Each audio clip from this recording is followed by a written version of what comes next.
Ah. We're here. We're here. Yay! Because we didn't have THP over the week, as most of you may have noticed. Phil Yes. was sick. I am still sick. I'm not as bad as I was. I actually sound like myself. It was weird. I was a little high-pitched. I was a little low-pitched, believe it or not. I still have a going on, so One more just time. keep on. I still have a still going on. So keep on smoking, kids. Put some lead in your pencil. Right? Put some hair on that chest there. Got a full house tonight. We including the cicadas. Can you hear it? It just sounds like like jungle cricket ambiance. Dude, they're like right outside the garage door, and they're just going. Like I walk in the garage, I'm like, oh my god, this is gonna suck. But everyone, you can hear me okay? Yeah, you sound great. Honestly, it sounds like ambiance. It sounds like a recording. Ellie and her little friends were playing in here yesterday, and I walked in and they were playing with the mic and the camera, and I assumed the board, so I was like, hell no, y'all need to get your ass out of here. And, yeah, it's no bueno. Everything looks to be okay. Everything sounds okay, so. Yeah. Clayton is back. Clayton Bigsby. My friend Jasper. Don't make me choke tonight. I'm actually, it's funny because as much as Are you smoking a cigarette and you're sick? I'm smoking a cigarette and I'm sick. And I'm probably going to smoke a lot of cigarettes tonight because that's what I do on this godforsaken show. But everyone's like, you're sick, don't smoke. And I'm like, it's not the smoking that makes me cough and choke. It's talking. And like, you never realize, especially if you work retail, you never realize how much a day you talk. And like, I find myself like with a customer and I'm like, hey, I'm sorry, but if I don't talk at this volume, I'm going to hack in your face. I'm sorry. And I don't have the corona. Forgive me. So thank you. Andy got him a new baby rack. Andy, who did you get your baby rack through?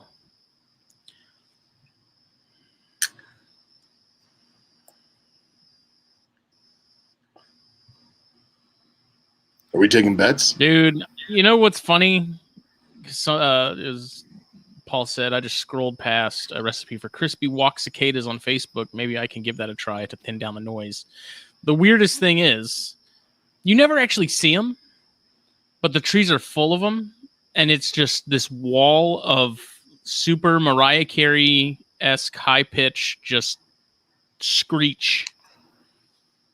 And it's rough. And the Ruas are here. They're working on their new shop, which is pretty baller. I need to talk to them. I want to maybe see if they'll do an article on the process of opening a shop and what it's been like. And hell yeah. There he is. Hey. The beard that blows all of ours out of the water. Smokes us all. It is definitely true. Nonsense. I ain't eating any cicadas. I'm sorry. I love that room too, Bill. Like the decor and like the vibe of it. It's a good room. This would be my wife's sewing corner in our room. So, I like it. The bearded wonder. That's why there's a huge fabric pile and whatnot here. Oh, okay. The only thing that's funny is I lean my head so I could like look around the corner and I realize that can't happen because it's a fucking camera. That is true. It's been a long day, guys. So where did Andy get his rack? Yeah, sea serpents. Sea serpents. The jets are flying too. The jets were flying last night. I swear it was like right over the house because I was trying to do the ConjureCast and I had to like mute myself for like 5 minutes at a time because the jets are flying like as low as possible, and it's just summer is not the time to record. Is it even summer yet? Technically, I mean, kind of. Yeah, I don't know. Jason said, "Go check and see if I can find some copperheads hunting for them." That'd be really cool to come across. That would be awesome. I don't know if you guys have y'all ever seen copperheads eating cicadas? You ever come across any?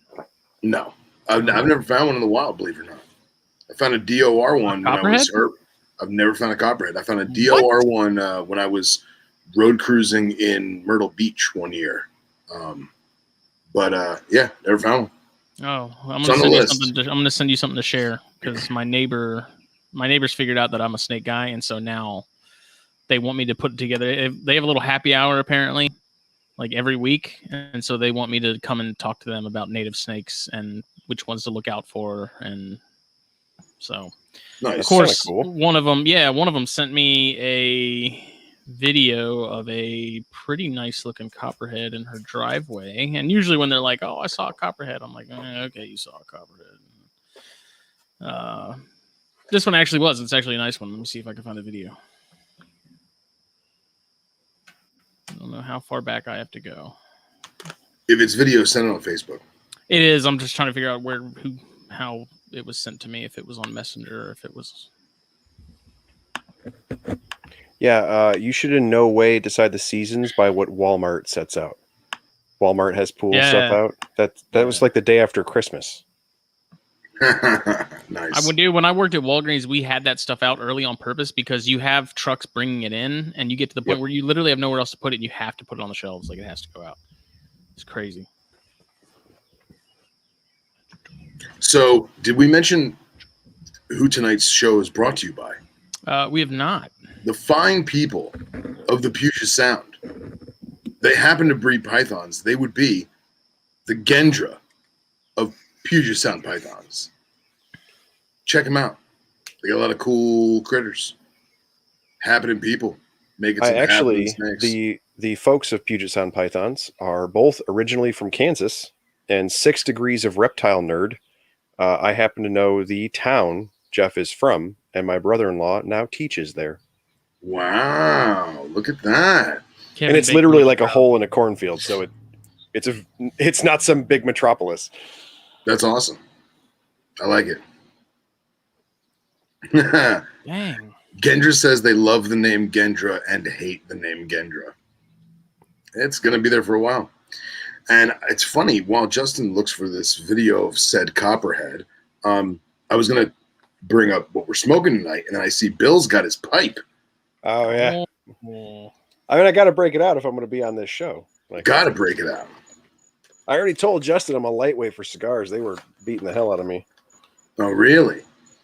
I don't know, man. So, I went through a sample pack, and I found out I'm not a huge pepper guy. So okay, I didn't know that. So that's not my vibe. I guess that kind of makes sense because the stuff that I drink is all like really peaty Scotch. Okay. So those two things obviously don't make any sense together. And then there were a few in one of the sample packs that were not that peppery. They were actually really good. And then, like, I would go turn off lights at my facility or what have you, and that was really loud. So I'm gonna close this window. Zoom, zoom. And like I would just smoke while I was walking, do what I was doing for lights, and then walk back. And get back, chill on the porch, usually listening to you guys talk while it was snakes and stogies. And I'd sit there for a minute and be like, whoa, I have to work in the morning, and nice. I feel amazing right now. That's good. Put 2 and 2 together, and I was like, I think cigars are kicking the crap out of me. All right. So what it was, I forgot. Katie showed me the video on her phone, so I'm going to get her to send it to me, and then I will send it to you. Okay. All right. That works for me. What kind of blend are we smoking out of the pipe tonight? So all of my pipes are from Danny Boy Pipes, which is a small company that goes to Ren fairs. There's a Ren fair in southern Wisconsin called the Bristol Renaissance Fair. And that's where I first picked up their stuff. And then they also have their own blends. They're harder to get in Illinois, so I get it from a place in Wisconsin. This is called Blend X, which basically tastes and smells like Christmas cookies smell. It's made with real adamantium from Wolverine's skeleton. It is. It does make it harder to chew. Wow. Very cool. And Justin, what are you smoking tonight? As you light it. I have poor timing on my question. A Rocky Patel Sun-Grown Maduro, which most of you guys know I'm not a big Rocky guy, but these Sun-Grown Maduros, if you're wanting something that's just going to kick you in the teeth, this is it. But I got a nice duly noted iced coffee with me because I was too lazy to stop and get another bang, which I didn't need another one anyways because I already had 3 today. But Jesus. High octane, brother. My child woke me up at 7. Okay. That's like a normal human being's time. Yeah. No, it normally is, yes. But I was up late last night recording TCC, and then I had my alarm set for a certain time, and then she came barging in, complaining that she couldn't sleep. It was like 7 a.m. I'm like, we're literally getting up in an hour. Can you not just let us go to sleep?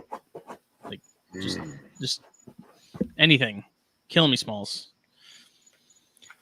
I should get the Amazon subscription for bangs. I need to look into that. But then I can't mix up my flavors. I like to get a little plethora.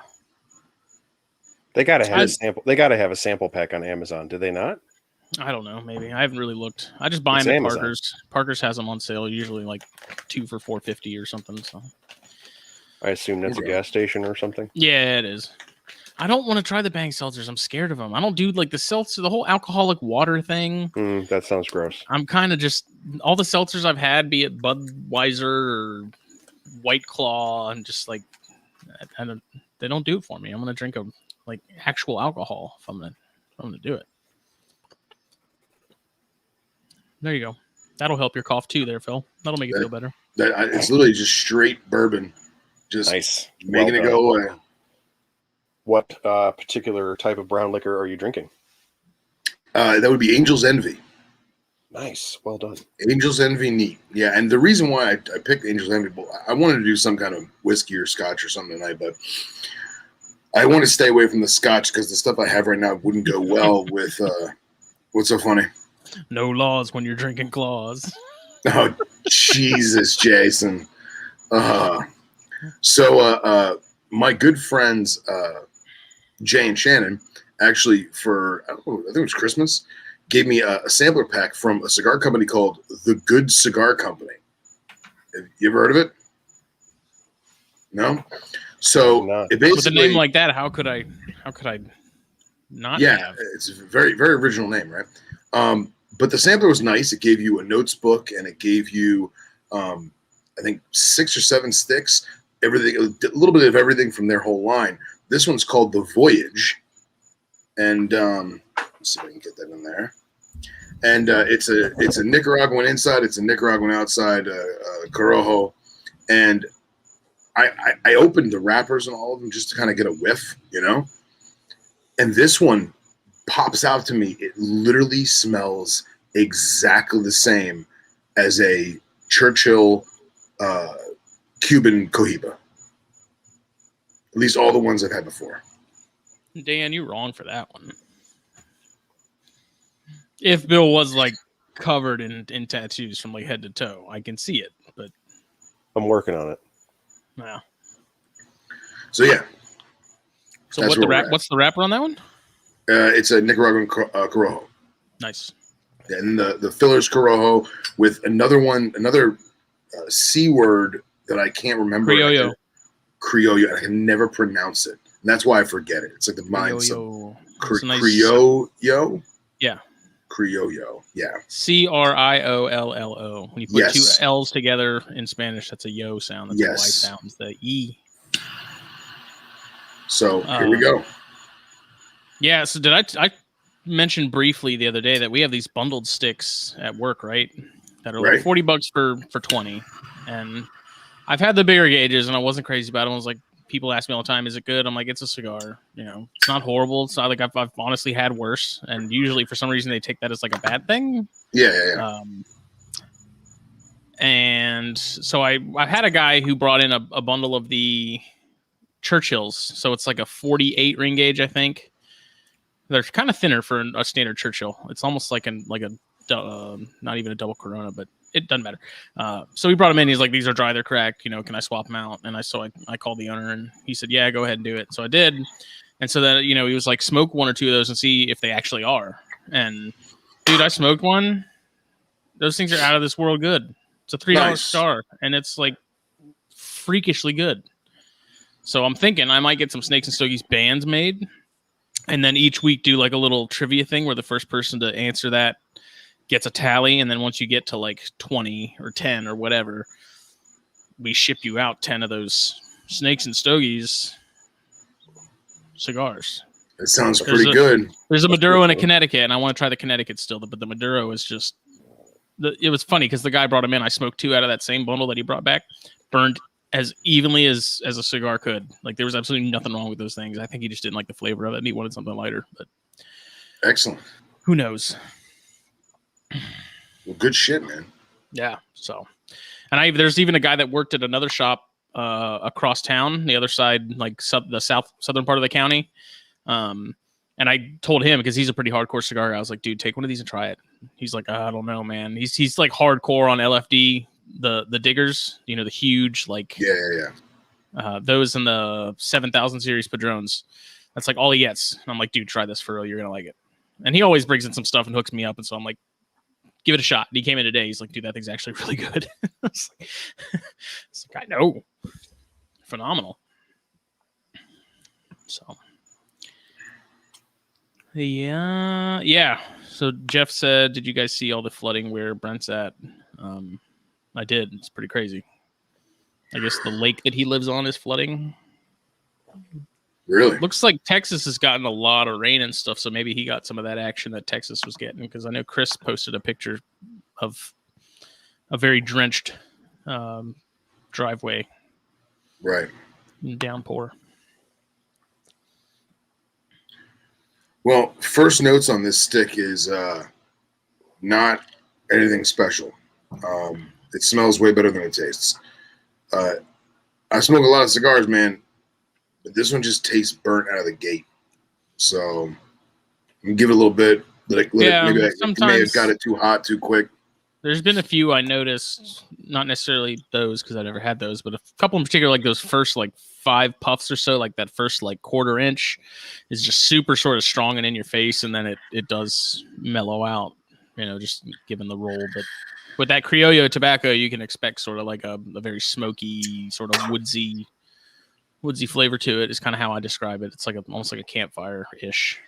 Yeah, I think also obviously because I'm sick, my senses may be obscure, so I'm not gonna rule it out because it smells so good. And even burning, like right now, just like getting a whiff of it, it smells really good. It's probably because I'm sick.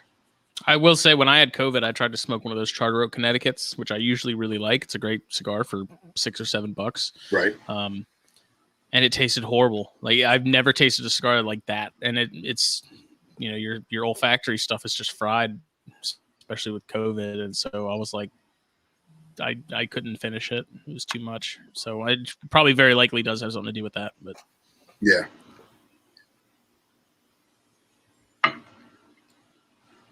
But the Angel's Envy still tastes fucking great. Send it to me on Instagram or Facebook?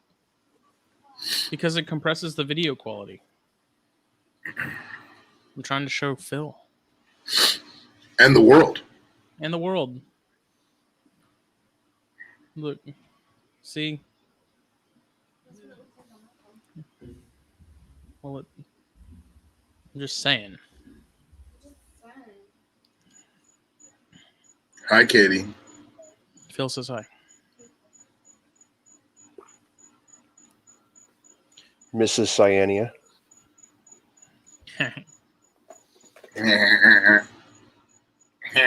Mrs. Cyania. But what's new? I caught like the last half hour or so of the Lizard Brain Radio show with Chris last night. I need to finish listening to it because I could listen to Chris talk forever. Yeah, we almost did. Then we both realized we had to work this morning. Very easily can happen with that boy. Yeah. Which is funny because even in the live chat, I had specifically mentioned the fact that I was really interested in hearing him talk because he was a big time nerd on Coleonics and North American stuff.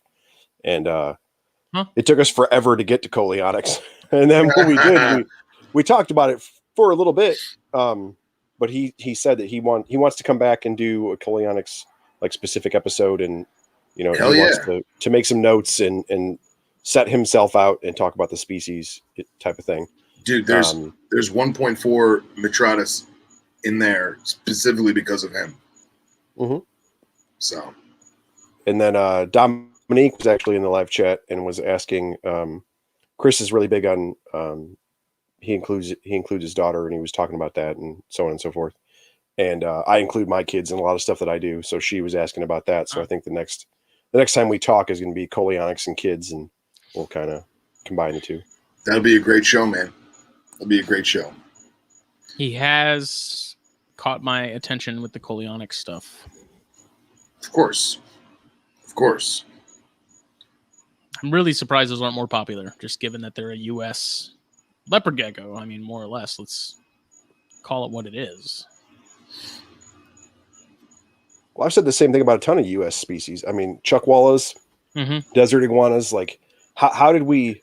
I understand that, you know, bearded dragons and stuff were exotic at the time, and like, oh, it's an Australian. Like, there's some exotic there, but like, you can't tell me that a full-grown male like carrot tail chuckwalla doesn't look better than what at that time was an orange bearded dragon. Yeah, like we have great color now.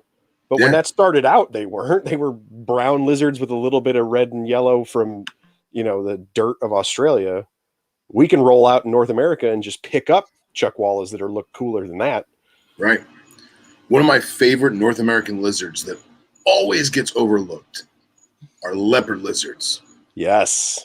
Dude, yes. I love leopard lizards. And I'll be honest, I was going to do a cohab with them and collards. And then, like, as I was mapping everything out, I was like, this is going to be a horrible idea. It's going to be blood everywhere. They're just going to murder each other. Possible. Possible. Highly likely. And I realized I wound up not doing them. I wound up not doing the leopards because I want to do it right. You know what I mean? And, like, I want to have, like, a big 5-6 foot enclosure and, like, have, like, 4 or 5 of them run around in there and do all that nonsense. But, dude, nobody keeps them. I don't understand why. I really don't. I think they're awesome lizards. I just ashed all over myself. That'll happen. Listen up, Ryan Cox. It wouldn't be the Berlin Wall that I would be talking about. That's the wrong war. It would be the bank in Mosul. Thank you very much. Nice. Vietnam. What? Also the wrong country, but that's fine. Yeah. I love Korea. It's beautiful this time of year. Man. What about, we were talking about redhead agamas not that long ago, right? The Spider-Man agamas. Yeah. Those don't stay that bright color, though, all year round, right? Is it just a seasonal thing? No, they don't do that in captivity. Oh, okay. Because I was like, every time I see pictures of those, I'm like, man, we got those here. Those would be awesome. But then I see pictures of them, and I'm like, those are ugly. It's like a male orca. When they get in captivity, the fin just kind of flops over. Yeah, it's the same thing with the redheads. Like, they look gorgeous outside when you catch them in Port St. Lucie, Florida. And then the minute you put them in a terrarium, they're just brown. What if you blasted them with light? I was going to say, it's and dosed them with Rapashi Super Pig.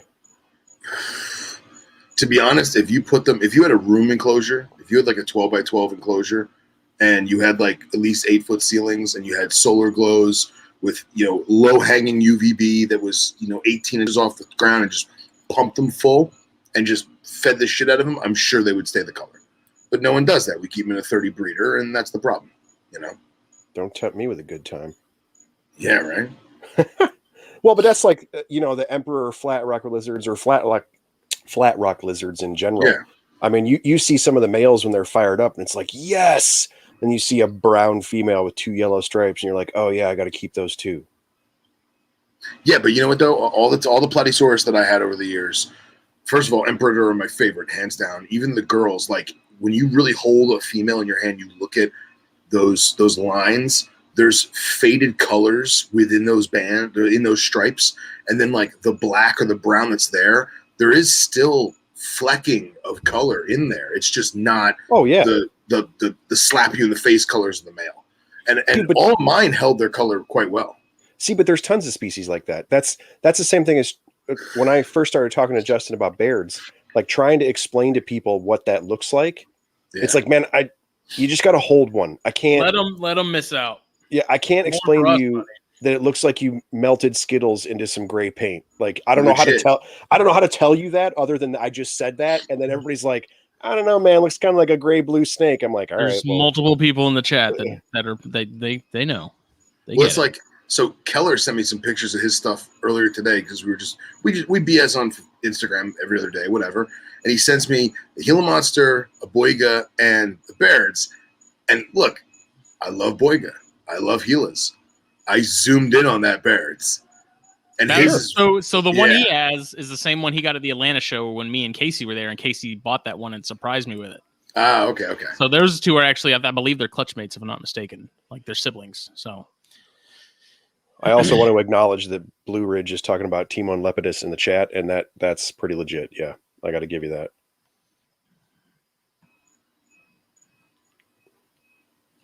How long before these lizards start to calm down? F1, F2. Which species are we talking about? I'm assuming like the agamas. And chuckwallas. What are those like? I don't really know anybody that deals with those. That I've ever dealt with agamas. They don't. They don't. Yeah, they're a look, not touch kind of thing. That's why they never achieve the popularity of a bearded dragon. Bearded dragons don't give a crap about you. They want to sit on rocks, and you're just a big rock. Chuckwallas get pretty cool. I mean, they're very similar. They want to bask and sit on rocks and see what's going on and show off for their girlfriends. So I mean, it's a similar behavior that you can play into your favor. But man, little stuff, swifts, like why does nobody give a crap about pink belly swifts and lizards like that are super cool? And you could set up an arboreal enclosure and just put an old fence post in it with a basking lamp at the top, and then paint the background to look like a little scene. That wouldn't even be that hard. You could Bob Ross that, and it'd be very simple. But you can't ever touch them. You're just going to watch them do what fence lizards do, which is cool, but it won't sit on you like a beardy or walk like a leopard. It just they don't do that. Or like, earless lizards, man. Yes. Dude, earless lizards are so freaking rainbow kaleidoscope bellied.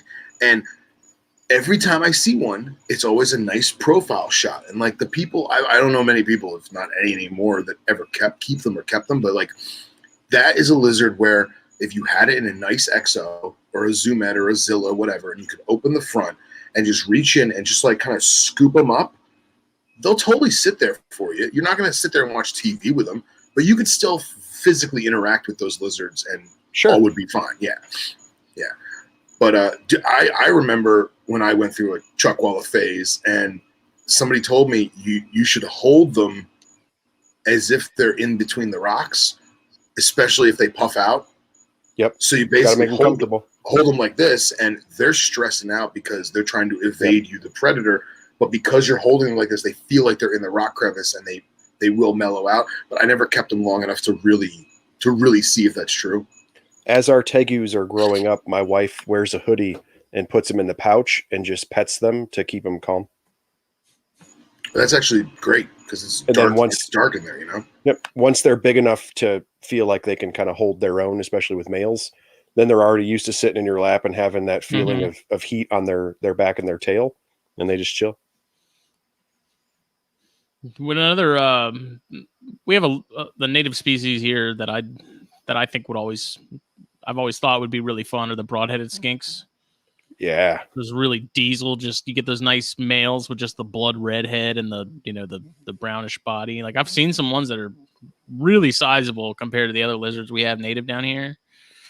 Like those things, man, they're fun to watch. I mean, sometimes you'll get a couple that like a group of them that we have a tree in our backyard that's like rotted on the inside practically. Like you can see through it at one part, and somehow it's still growing. And there's a group of like 3 or 4 that just hang out in that tree, and it's funny to watch. It's like 3 females and a male, and just watching them like chase each other around and do their thing. They're they're pretty entertaining. It's just a different style of keeping. It's that. Well, even something like you're really into green trees and things like that, where you do interact with them a little bit, maintenance and things like that. But the point of them is that they're gorgeous. And you want to see these things, and then you have the different places they're from and how they look, and you actually appreciate how they look. Whereas when you get to something like rat snakes, depending on what your opinion is for how you prefer snakes to look, some of those aren't as pretty. But if you want something that you can just run your hands around and it'll work out on you, awesome. And it's like the same thing. Like retic morphs. Retic morphs are beautiful. What do you do with it? That doesn't hang out with you on the couch. It's too big. Seattle, that's where look at. that's another part where Brettles, I feel like they're in that dead center of that, where they are naturally very pretty. Mine are always out. It's rare that mine is in his hide ever. And then even the Bairds, like I was feeding stuff the other day, and like anytime I'm in the room, I notice my rack with my adult Bairds in it, they're all out. Like it's rare for me to not see them either. I mean, it's one of those species where they see me walking around and you see them just watching me.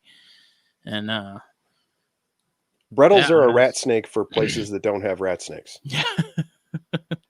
It's just like if you had a diesel black rat or a pine snake, and then you looked at a Brettles and it's like a little more red, comparable. Like it. I mean, they're not nearly as big as a quote unquote python. Yeah. And they. Yeah, I mean that could do it. They're the perfect size because they're not so big that they're unmanageable, but they're also not Antaresia or anything like that. Like my male, if I took him out, people are like, "Oh wow, that's big," and I'm like, "Yeah." I mean, in terms of what I have, yeah, he's the biggest thing I own. But in the grand scheme of like snakes and stuff, it's like they're really medium sized pythons. Well, they're big if you only had exposure to corn snakes, right? And then you're like, "Oh man, wow," and it's like, well, yes. But also no. Yeah. Thanks, man. And I mean, there's just my male. I mean, both of mine are really mellow. My female, she's a little more food crazy. But once she realizes nothing's happening, I mean, they're both super chill and super trustworthy. For sure. That's if I have people come over when they want to see snakes, it's almost always my male Brettles that comes out because, like I said, he's extremely mellow. Oh, that nerd! He got his glasses on. Well, and like I have red tails and different things like that as well, and like they're also arboreal, and they'll sit on your shoulders and do what people think that they want them to do, and they take their snake selfie or whatever. But it's just not the same. Like they, something like really any carpet that I've interacted with, even coastals and stuff. But like the Brettles, like they're much more interactive. You're able to just move a little bit more. Yeah. Even something like a red tail, which isn't quote unquote big when we talk about snakes, it just wants to coil up on your shoulders and sit there. It's great if you are a little nervous about snakes or you just want to hold a big thing and maybe see what's going on. But like the point is that they don't do a whole lot. They hold onto a tree branch and snatch a bat out of the air. They don't. Their body is made. Yeah, but that's great if you're nervous about things that are wiggly, but still, you get an 8-foot red tail, like that's a whole lot of strength in comparison to even like an 8-foot coastal or a 5 or 6 foot Brettles. Yeah, no. One of my old the guy I used to work for at the Low Country Institute, he swore that boas were stronger than pythons, and after having some of the Nicaraguan boas and stuff, I fully agree. I don't know what it is, but boas just have so much more like torque to them. My Hog Island is absolutely more powerful than my Brettles of comparable size. And that was also the problem for the longest time in the hobby too, was if you wanted something that was Brettles size in a boa package, well, Hog Island type things were always kind of rare and kind of expensive, and they still are kind of expensive. And then nobody really kept Nicaraguans because they were brown and boring. Yeah. And nobody cared about Sonorans until they had a morph and stuff like that. And so then you get to a red tail, and it's like, well, back in the day, legit red tails were monsters, and when they came in as imports, they hated human beings. So, I mean, you were kind of stuck. Like if you didn't keep colubrids, you kept boas or huge python. Like there really wasn't an in between. And then once people found carpets and specifically Brettles, like there's a reason they instantly became so popular. Yeah, they're just. I mean, we've said it 1,000 times. They're the complete package. Their looks, they're stupid easy to take care of. They can handle error. Way better than a lot of species in the hobby. Honestly, they're just. Well, mellow. It took people a long time to realize that Australia gets cold. Yeah. That it was okay. And look, man, there's people on the East Coast of the United States that have no idea that it snows in Arizona. Like, That's unfathomable to them. It snows in Hawaii. Yep. There you go. In Honolulu, in the mountains, it snows up there. Cox was just talking about the dwarf subspecies of retics that stay small, and which is wonderful. And that's also why Garrett is now having great success, is because people want those morphs and colors in a package they can manage. But man, that took a long time. Like it just didn't exist for a great deal of time. And when it did, it was super expensive. They want the retic that isn't a retic. A retic, yeah. But let's be real. You could still have a, champ out the wazoo, and it still get 15 foot, even though it's a champ. You know what I'm saying? Yeah, small is relative. Yeah, small is relative. I mean, scrubs. We see that in scrubs. Yes. Yeah. You can have a friggin' 10-foot scrub that's all of that big around. Exactly. Boiga, same way. Boiga, you can get a friggin' 5-foot boiga curled up in your hand, no problem. Yeah. Because they're like a shoelace. Sure. Yeah. Very thin, but very, very long. Yeah. But that's, I mean, the retic thing's a little weird though, because we still haven't gotten past it, but we have a little bit. You had to get past the bro culture of everybody wanted a giant one. Yeah. And I get it, because like an ivory retic or, some of the motley morphs that are, when they're huge, it's awesome to see a humongous white snake, sure. You get the all white ball python or whatever, and it's like, oh, that's pretty cool. It's neat to see it. Times it by 5,000. Right. And then you're like, oh, wait, what if it was 17 feet? Like, that's pretty cool. This is the one that tried to kill J-Lo and Ice Cube. Right. Exactly. It just is probably not sensible for most people to put in their apartment. Yeah. Or apparently in their bed where it sizes them up. Yeah. And Cox has that. He has one of those, that retic that he's been wanting to part with, and I want it so bad. I just don't have anywhere to put it right now. And I know, like, what I do have isn't big enough. And it's not a massive retic. It's not going to get massive. That I don't need to. It's a couple years old, and it's like less than 6 feet, I think. Wow. Yeah, I mean, it's got a high percentage of the super dwarf thing going on. I'm sure Cox will chime in and tell me everything I just said is wrong. But if I want to keep it, if I'm going to keep it, I want to be able to have the cage space for it. And I mean, currently as it stands, I just don't have that. Right.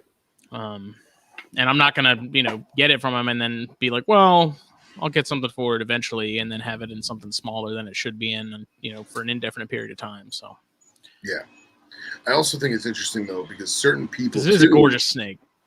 Oh yeah. Certain people too will assume that the same way that we assume, like, oh, the coastal carpet gets 11 foot. Whoa. No, we know that to not be true.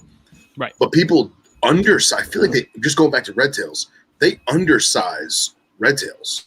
Yes. And they'll say, oh, this is a Suriname. And look at the colors, and it's only going to get 5 foot. And it's like, wait a minute, it's going to be 5 foot and that big around, Like and a blood python. Like a blood python. And then I'm like, wait a minute. Absolutely. And there's a high probability that it could get 10 foot. You know what I mean? So, or at least 8. So I was talking to a gentleman that does imports, and he had a legit red tail import that he had imported an adult, that he didn't normally do that. It was the first time in a long time, because obviously our market doesn't particularly need that. Yeah. Suriname or Guyana or I want to say type Guyana. of red tail. Yeah. True red tail. Yes. Okay. Pure Colombian Bam Bam. He had posted that it was available, and so I messaged him because I thought that was weird. And a zoo facility had asked him to import it and then backed out. Really? And nice to know that hobbyists aren't the only ones that do that to people.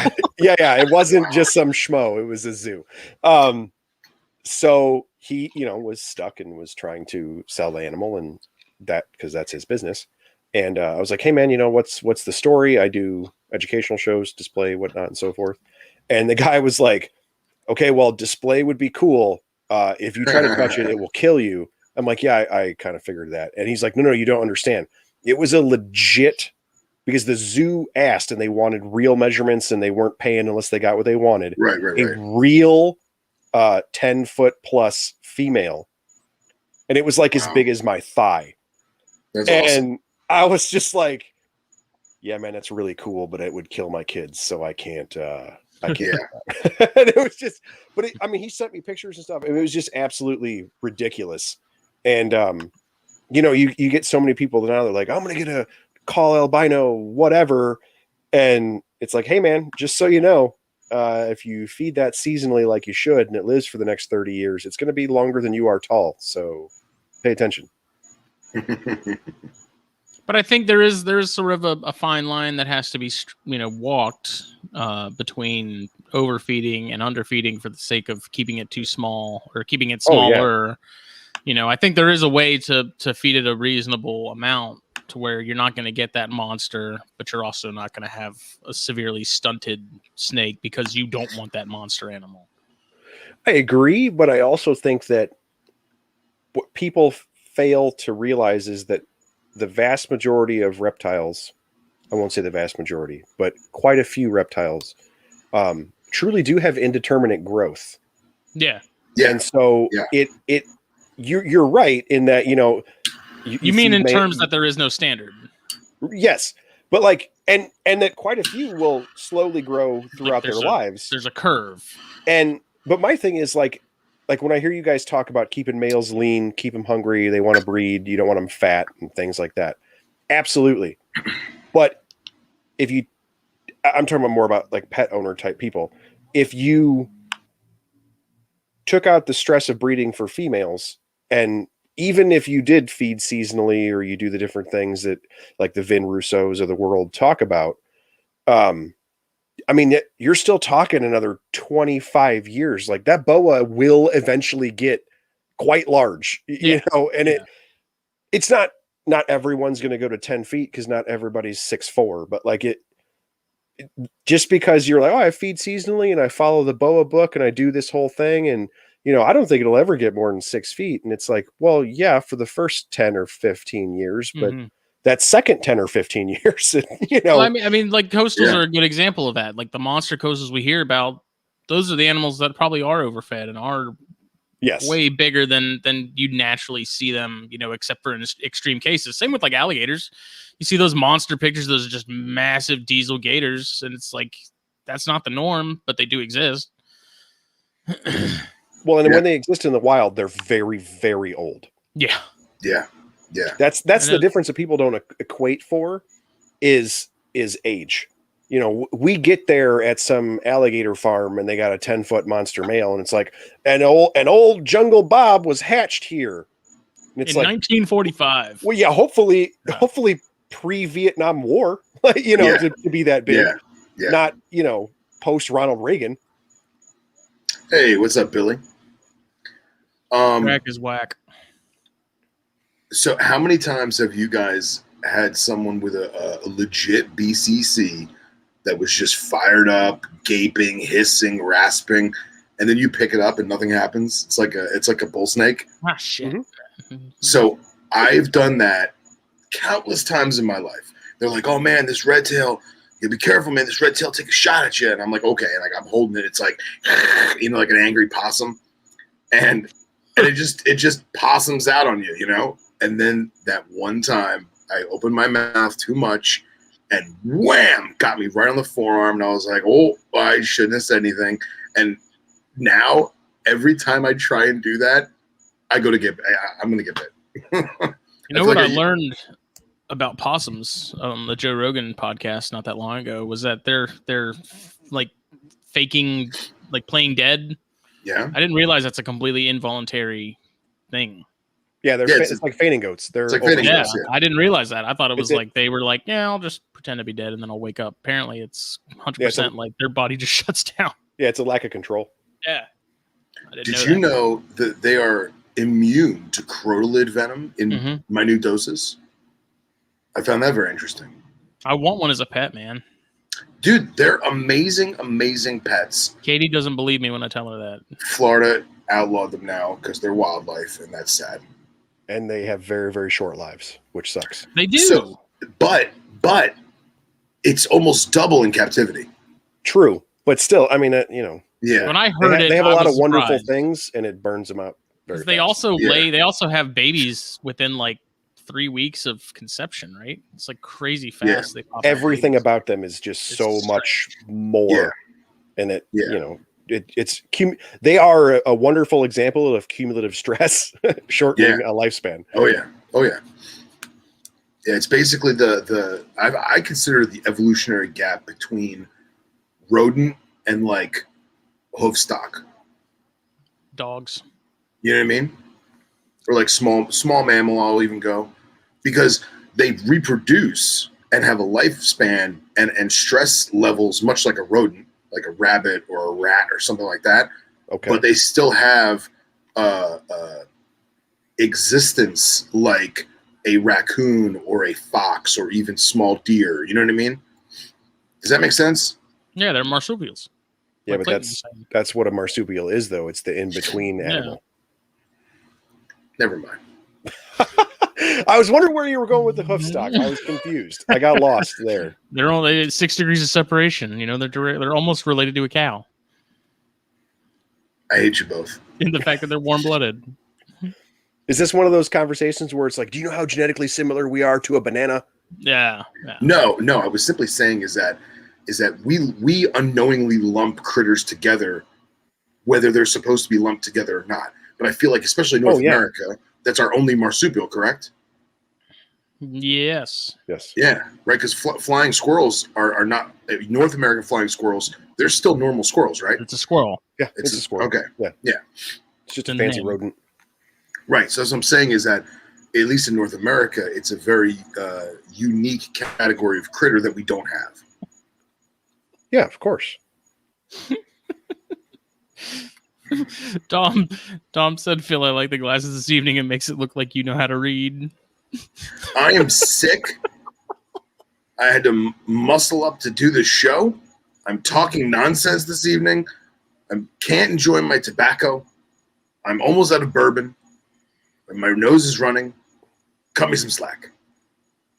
You get a pass. No, see, that's where the marsupial horse connection came in. That was the bourbon. Probably. It's not the bourbon. It's the overabundance of Mucinex. That's a good combo. Right? See, several Mucinex and brown liquor. Yeah. Yes. And if that doesn't kill the virus, I don't know what will. That's right. But Mike Kosicki said, why did I see 10 armadillos dead on the road on 95 around Santee, which is in South Carolina, and none on the rest of the way to Orlando? That's a good question. I've never seen a live armadillo. I've only seen dead ones, but apparently they're everywhere. So I have seen thousands of live armadillos in Florida. And they're also nocturnal, right? They're heavily nocturnal.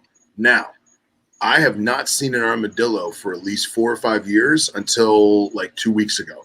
I saw 2 road cruising. So I don't know if it's people changing pesticides or if there was a lull because of weather in terms of breeding or reproduction or fecundity. But I did not see any armadillos for many, many years, and now I'm just starting to see them again. So in Florida, I think that's interesting. And Mike actually hit me up because he was going down to the Keys to do some work and then going to try and hit a couple of snake shops on the way back up. He's in Orlando right now doing a little backyard herping in the hotel. You need to get yourself a head torch, Mike, if you don't have one already, and go look for some barking tree frogs because some of the best barkers those are cool. Come out of Orlando. That's probably my favorite native frog. I like that Mike apologized from jumping from possums to armadillos. I feel like that's a natural connection. I mean, according to Phil, they're probably the same thing. They're directly related. I mean, God. Yes. Somehow there's got to be a 6 degrees of Kevin Bacon for possum, tortoise, armadillo. The genetic, the connection. It's the missing link. Convergent evolution of shells. They are fast. Jason is right. Those things are stupid quick. You know what? Fuck you, Billy Hunt. Look, he had to mute his mic while he dies. He's hacking up a lung and no one can see it. I'm surprised Billy didn't jump into the fish conversation in the chat. I saw Dominique was trying to start conversations. That. Johnny wants to know what you keep, Bill.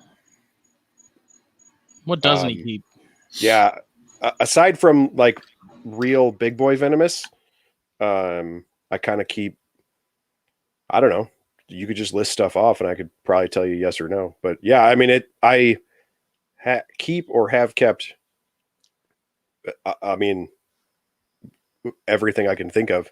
I've never gone hardcore into venomous because in Illinois, that requires a whole lot of licensing. The only license we have now, right now, is to keep crocodilians and rear fang. And then we also have an endangered species permit. So in Illinois, they're super specific. You aren't allowed to keep exotic venomous. You can only keep North American natives. And then they have obviously a whole bunch of requirements, caging and insurance and so forth. But our collection is geared towards doing educational shows. And so I never really pursued hardcore venomous because in Illinois, you can't touch them for really any reason. And I wouldn't anyway for an educational purpose. But our show is geared toward having kids be hands-on. And so I never wanted to confuse the two or, somehow go into a venomous lesson after we just played with a bunch of stuff. I didn't think that would really, it'd be harder to explain the difference to little kids. And we do a ton of shows for elementary age kids. And so I try to keep it pretty basic for them. Just give them a nice big imported Northern Emerald and be like, here, hold this and learn. Right. Yeah. This is the word caninus, kids. This is from the Amazon. Actually, the whole reason we went into the rear fang and did the Cyanea was twofold. That came from the folks in the Madison Herp Society, and we're connected with them, which is really cool. But in Illinois, with the venomous, there's two different types of license. It's big boy venomous and rear fang, and then but in Illinois, you have to display them and house them and follow all the same rules. They don't treat them any differently. It's just that your licensing is different. And a part of having that license is you have to do educational shows throughout the year. Same thing with crocodilians as well. But in your educational show, you have to teach about Illinois law. So you have to do a real educational show about the species. And then also a part of your lesson has to be about the law. And so we chose to do the rear fang because there is no one else in Illinois doing it. The IDNR had to come inspect us, and we're the only person that is doing that in the state. So we thought that would be a unique lesson to offer for museums and real educational facilities. Yeah. So, and my wife does not want any kind of venomous at all because she is the type of mom that catches things when they fall, and she doesn't think she can stop herself from touching an animal. And so I'm the only one that works with the Cyanea, and because I have no problem using tools and things like that. What a weirdo. Yeah. But no, that was her big thing is she works with the really big lizards, and she works with the crocodilians that we have had and the one that we currently have because she's a hands-on person. So she doesn't have a problem grabbing stuff. And crocodilians, to a point, you just kind of have to muscle them, and you have to physically do the things that you do until they get, big enough to fight back. So that's the route that she's gone. But because she's so stuck in that route, she's afraid that she can't turn it off if a rattlesnake fell off a table or something like that. So she knows her limitations, and that's where we kind of set our line. So how does that work though with does it specifically name rear fang stuff that falls under that license? Because obviously, so they Teletornus and boomslangs would fall into that category of big boy venomous. No, so they when they wrote the herp code in 2015, they listed things out by genus, and then it's a little bit honor system. I know the guy from the natural resources, and we're board members on the rescue and things like that. So we're not gonna jeopardize it. So I email him quite regularly. That certainly makes it less stressful, though. I'm sure. Oh yeah. And he listed a ton of different genera that you can have and what requires the license and stuff. But when I find weird stuff, I randomly email him and I'm like, hey man, I didn't read this in the herp code, but I'm fairly certain this thing has little bitty fangs in the back to eat those toads. What do you think? And he tells me yes or no or whatever. But he actually is. Sorry, go ahead. Where do Phylodryas fall in there? They wait. And false water cobras. They are on our license, not the next level up. Falsies for sure, because his big thing. So his big thing was he tried to tell Teresa that because she does the big lizards, and he was like, "Oh, hey, you can't get a beta, but you could get a Gila, and you could teach how you do stuff with tegus and monitors, and then you could also explain big lizards with venom." Mm-hmm. He's like, and since you guys don't want to do like real venomous, you could get a falsie and try to teach a lesson like a real cobra using. And I was like, he was very, very excited and trying to. It was kind of like he was trying to compromise. Like, look, I know that legally you can't have a cobra, but you could teach a lesson and use a fake one, and like trying to compromise with us. And Teresa's dead set. She's like, no, I won't get a Gila. I won't get a falsie. I won't get these things. And he was actually at our facility doing the inspection when he's telling her this. And she just kept like, no. And he's like, what? Oh, what is the problem? And she just like opens the door and just picks up the 40-inch Argus monitor and was like, this is how you deal with lizards. And he's like, oh no, don't do that with a venomous one. She's like, yeah, I know. That's why I'll never do that. I don't, she doesn't want to do it. So at least, I mean, knowing your limits, in my opinion, is a very big part of, anything with venomous. And if you know that, you got a big leg up. Yeah. Speaking of venomous, I wanted to have Phil rate some snakes. Okay. In terms of what? In terms of where you think they fall as like suitability for keeping, like if you recommend them or not, or if you're against them and why. Some of them are. So are we talking about for someone who's already experienced, or is this a beginner thing? Let's do 3 levels. How about that? Okay. Beginner, intermediate, and seasoned. So we'll do 1, 2, and a 3. A 1 is novice. A 3 is expert. Yeah, sure. I was gonna do like a best out of 10, like 1 out of 10 rating, but so one being the easiest to work with and 10 being the hardest. Yeah, like your recommendation. Not necessarily an under-over, but not far off. Okay. All right. You know what's getting real when Phil lights up that cigarette. Yeah. Well, real quick, did your wife ever send that video of the copperhead? Yeah, it's in your Instagram messenger, and I sent pictures of the Instagram. Not Instagram, Facebook. I'm sorry. Okay, I was gonna say I can't get Instagram on here. Jesus. All right, let's just show that real quick because I don't want to forget about it.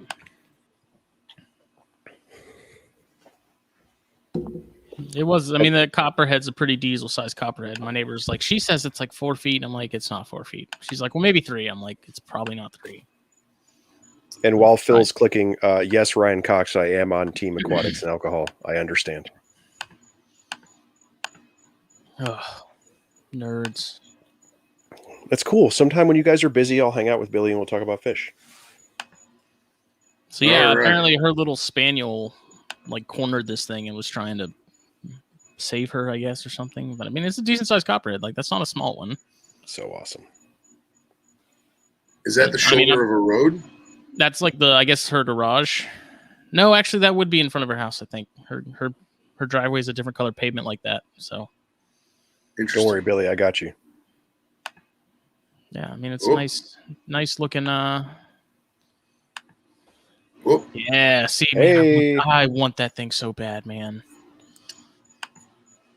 I love normal retics that have the yellow and silver. They're fantastic. Oh, you did send me that retic on purpose. Yeah. Oh, I thought that was a copperhead picture. Sorry. All right. Man, you really are blind. There you go, Justin. Dominique's trying to get you some cash, man. Patreon bonus. I don't know anything about alcohol. That was pure disgust.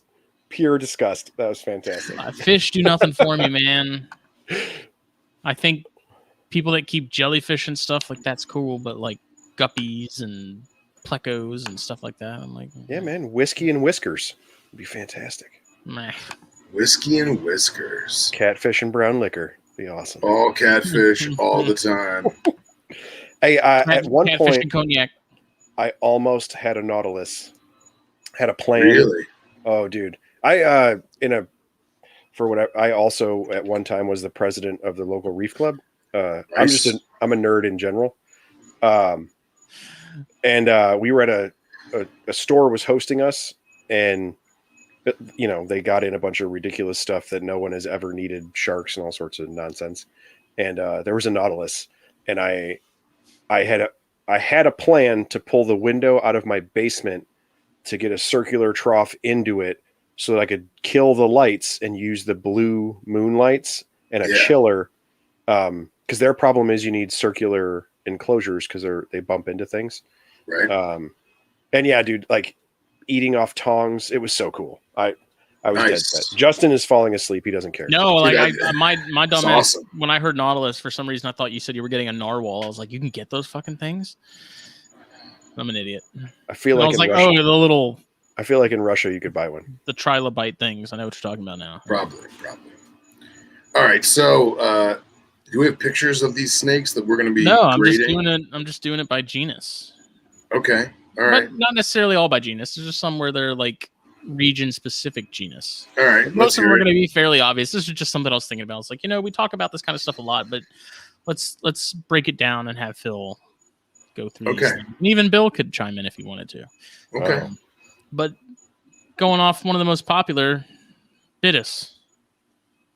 I think it depends on the species because certain species require way more husbandry. I mean, more husbandry than others. I mean, are we talking about if we're talking main three, like rhinos, rhino, gaboon, and puff, and gaboon? We'll just assume it's West African because that's the majority of them out there. I would put rhinos at a solid 4. I would put puffs at like a 6 or a 7, and I'd probably put gaboons at probably a 7 or an 8 simply because of size and sheer unpredictability. I think puffs. I'm kind of surprised. I always thought Nasicornis would be. Nasicornis are very, very chill until they're not. They don't haul ass like a puff adder does. Okay. I would say that puff adders are arguably one of the most volatile viperids in Africa because they're just spastic when they want to be. And at least with the puff adder, I know it's going to be spastic. I know it's going to not ride a hook. I know it's going to launch out of the cage and do that crazy high-speed caterpillar thing. But the gaboon, it is. It's high-speed caterpillar. That is exactly what it is. But the gaboon is the one that messes with your mind because they're ambush predators, they're leaf litter predators. They're going to sit there for 90% of their life. But that other 10%, it's hell on wheels. And nobody realizes it. They're like, oh, it's big, it's fat, whatever. It's like, no, it strikes its entire body length. It has the longest fangs of any venomous snake. And they're cheap, so people buy them. And they're pretty, so people buy them. And it's not. Yeah. What did Jason say? He said Nasicornis will die if you look at them long enough, or not look at them too long. Yeah, I'm pretty sure I've killed a couple on accident being a helicopter mom. But yeah, I think that of in terms of husbandry wise, I think the rhinos are probably a little harder because of the humidity factor. Puffs are probably the easiest. They're bulletproof. They don't really care. They're also the most widely distributed snake in all of the African continent. So depending on what locality you have, will be more heat tolerant or more dry tolerant than others. But yeah, I think they're way more potent than people give them credit for. And I don't mean toxicity. I mean just as a snake in general. Does that answer your question? Yeah. Okay. Have you ever kept Caudalis or any of the smaller ones? Cornuta? Not personally, because I couldn't afford them. They are stupid expensive. And that's the thing. I've worked with Caudalis. I've worked with Perengii. I've worked with what's that other one that nobody ever sees, and they're like $5,000. What the hell is it with an A? I think Henry's gonna yell at me because I should know these. I know which one you're talking about. I can't think of it either. And Parviocula, of course. I think Parviocula are. I love puffs. I know it sounds stupid because they're junk snakes by most people. I really have a thing for puffs. I think they're awesome. But dude, Parviocula is just insane. They're just crazy gorgeous. You know. Atropos. Thank you, Keller. Yeah. I've never seen anybody. I've never seen those again. For sale. Yeah, none of the animals I just listed were mine because I can't afford them. You know, I do regret not getting Parviocula when I had the chance because they were the most monetarily feasible of all of them. But now they're $3-4 grand. You know, when we were importing them directly from Kenya, they were I don't know $500. Not anymore. So someone had some Caudalis for sale recently. I'm looking it up right now. Yeah, they're like $1,300 for a pair of babies. No, this is $1,200 for a single female. Okay, all right. God, this thing's that's about right. Yeah, they're awesome, man. They are awesome. Next is Protobothrops. Ooh, so I've never worked with Flavoviridis, and I really, really, really want to. In fact, that's honestly the only real Protobothrops that I really have an itch for. I want to get a juvenile and raise it up. The intelligence factor on Flavoviridis is supposed to be off the charts for a viper. I mean, let's be real. Most vipers are pretty stupid in relation to other more intelligent species. But yeah, Flavoviridis, I would totally love to get in that. My mom's a high school teacher at a private school, and she had a biology teacher who was a big local herp club guy back in the 90s. And he told me that, excuse me, in the early 90s, he had a massive flight cage that was wood and screen, and they put plexiglass in front of the screen because it wasn't originally for snakes, you know, and they didn't want a viper biting through the screen. And he said he had 3 Flavoviridis in one cage, and he would not open the cage unless he had 2 other handlers with him, because one snake would immediately come out, go to the right, and go up underneath the cage. That was just the minute the doors open, wham, that's where it went. The other snake would come directly out the front, work its way up, and sit on top of the cage. And the third snake would sit in the middle and just stay cocked back, ready to go. It was just going to stay and fight. And like that intelligence is very impressive to me. You know, I mean, it sounds dumb, like, oh yeah, one snake wants to get out, one snake doesn't. But it's not. It's they had their routine. They knew what they were doing. It almost was to the level of them communicating to some degree or another. And we're talking about a 7-foot Amazon tree boa with lethal venom. Like, that's just awesome, you know? I think that a lot of the Protobothrops that are out there are easily cared for. I don't think they require a lot of husbandry. For that, I would put most of them at a 5 or a 6.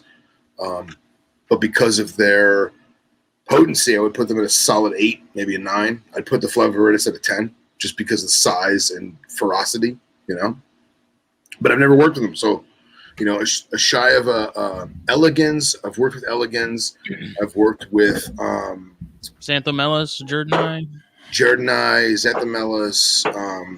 What's the one that's it's another Chinese one. It doesn't look pretty. I can't remember. And Mangshangs, if you count them. I don't count them, but if you want to count them, I play with Mangshangs. What was that like?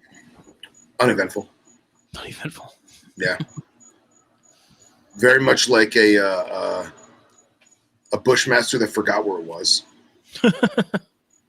Like, you take them out, it's like, oh, we're out. Hey, we having fish tonight? No. Yeah. Oh, okay. It's Tuesday. Oh, that's right. It's beefaroni night. That's what it is. Like that was kind of the vibe I got from them. I mean, they weren't that big. They were like 4 foot, and then babies, like little ones like this big. I never worked with like a big giant diesel one. But I don't even count them as protobothrops. That's just they're their own friggin' thing. So I don't know. I give them more credit for being in that genus than like rhino rats should be for being in Goniostoma. Yeah, I'll give you that one. Same with Peringii. Like, why are those in Bitis? You look at those and it's like, why is this even in the same? Dude, it's a Bitis. Look at it. Aside from it having the googly eyeballs, it's the same snake, just underground. I think Peringii are adorable. They're all right. And I would much rather have Peringii than Cerastes vipera. I can get down with that. Yeah. Oxyuranus.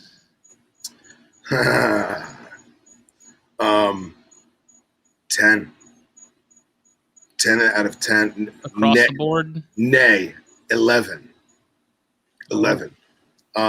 Just because your Microlepidatus is chill and acts like a spectacle cobra doesn't mean that if it wanted to flip the switch, it could. And of all the taipans I've ever worked with, it's just, you have no idea what's going to happen. You can hope, and you can do, like we talked about before, the five things, the hypothetical 5 things. You don't know if it's going to do 1, 2, 4, the 5 things. Yeah, you don't know what it's going to do. The best you can do is be prepared for all of them. Learn your technique, master your technique, and learn that individual animal. Do I think that it should only be used as shift boxes? No. I think you need to be able to handle your animal. You just got to remember that there may be a time when you just have to open the door and just let it come out on its own. See, I feel like I've never kept any of these, so take what I say with a grain of salt. But I feel like there is a certain level of predictability that you can have with it being just a spastic elapid compared to something like Bothrops. If it is a spastic elapid, it may not be. It may be chill as hell, and then the minute the snake hook touches it, boom, it's on the other side of the room. You know what I mean? But it's an elapid. Couldn't she kind of plan ahead for something like that? Where it's like, sure, I know this thing likes to play this game with me. Absolutely. And how many times have we said that we know that Russell's vipers can levitate, and then you watch that video of that one fucking levitating?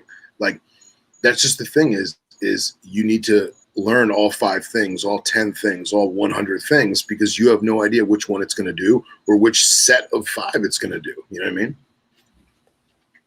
Jason, and I think that's I've played with a friend of mine's Popwins when he had them, and they were pretty chill, but when food was present, they were grease lightning, which I can see. Yeah, and Popwins, to the T, are probably the most spastic of all of them. And that's the thing, is that I give them the number 10, not because they're hard to care for, but because you need to be the expression head on a swivel is an immense understatement. You know, you need to know exactly how that animal is going to react, and if you're not ready for it, you need to be ready for it, because you will be bit 4 times before you realize you were bit the first time. Iper's probably watching, you just laughing, going, "Man, what a bunch of bitches." Yeah.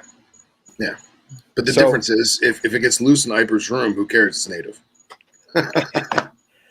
So I don't keep any of these things, but so the folks that keep venomous, or just as your general opinion, does it seem like more folks are doing like a Neodesha shavings, hide, water bowl, pretty basic?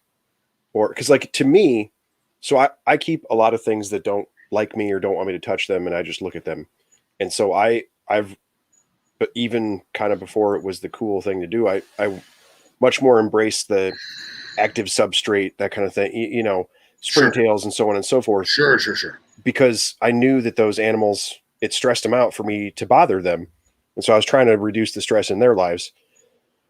Do you think like something like a taipan, you talk all the time, like you need to be able to work your animals. Don't be scared of it. That kind of thing. Right. Have respect for it.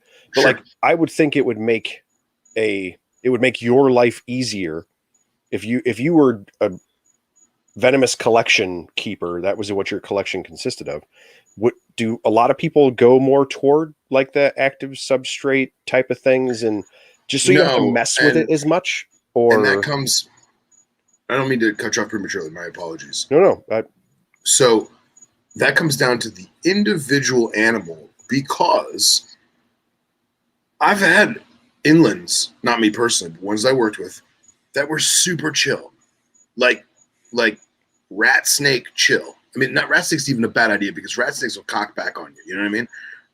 I'm trying to think of an animal that's that as chill as a gray banded king snake, but it's because it had no fear.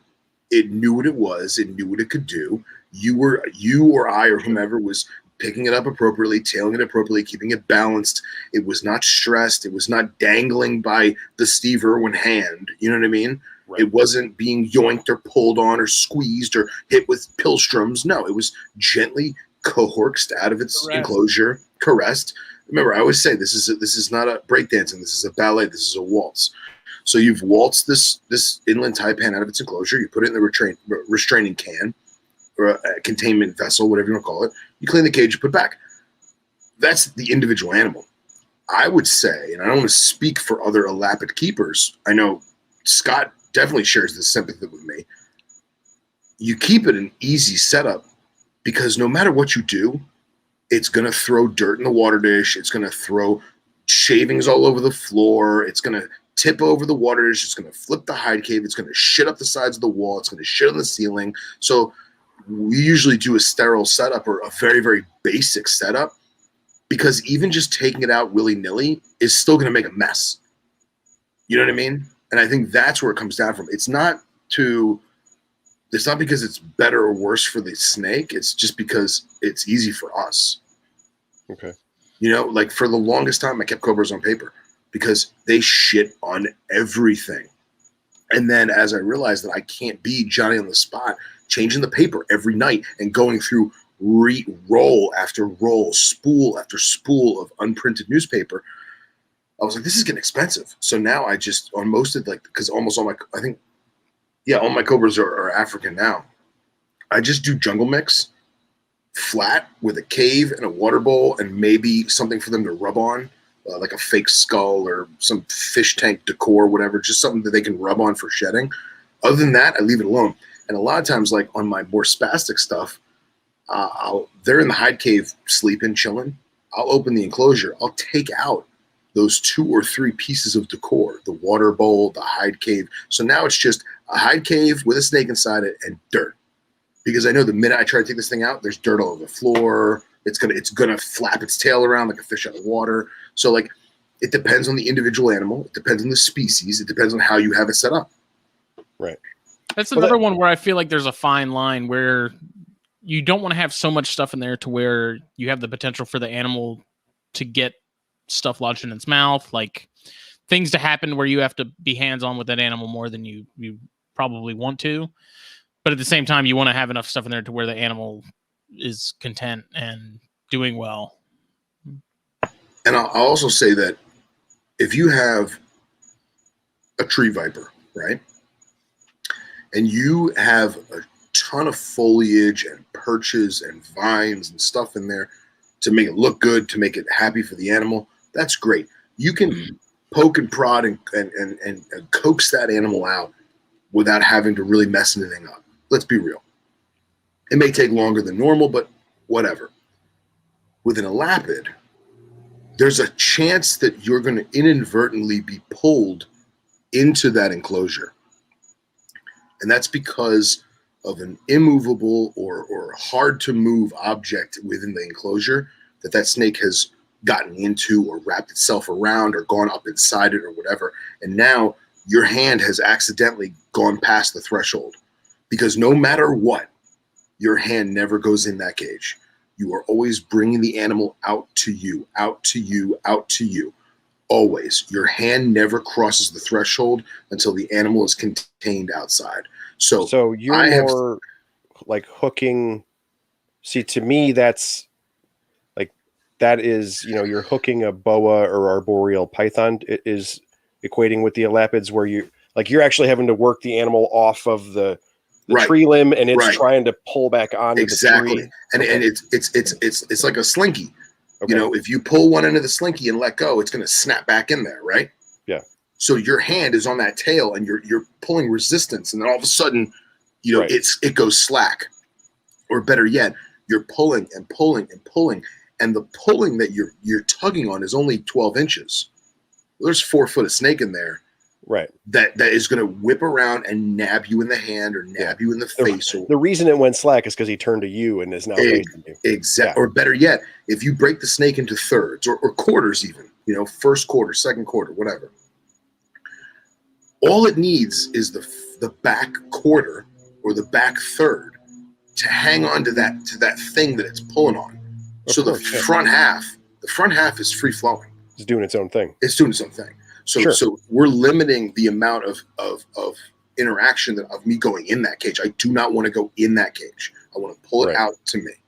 So when I hear you guys describe these things, like I look at like a Cody and Pia, right? How they set their stuff up. And to me, that always made way more sense. Like these really big naturalistic enclosures, because you're not doing anything with those animals. Like you do, you clean things and move stuff in veterinary care and so on and so forth. But like, I just get my boas out for a show. I get my pythons out you don't do that. It spends as much of its life as possible in this box because it's dangerous for it to be outside of that box. I don't know. It seemed that the Cody and Pia track made more sense for venomous keepers. Right. And because having that large naturalistic let the animal spend as much time in the box as it could. Yes. And that's great. But you'll also notice that those are the animals on display.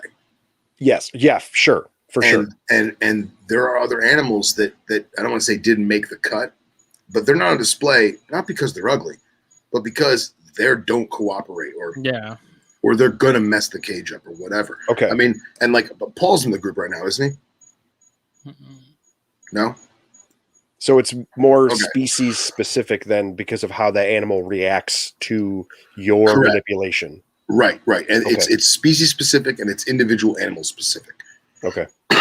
So like these enclosures I'm doing for the wrinkles, I'm going to have to rethink how I remove them because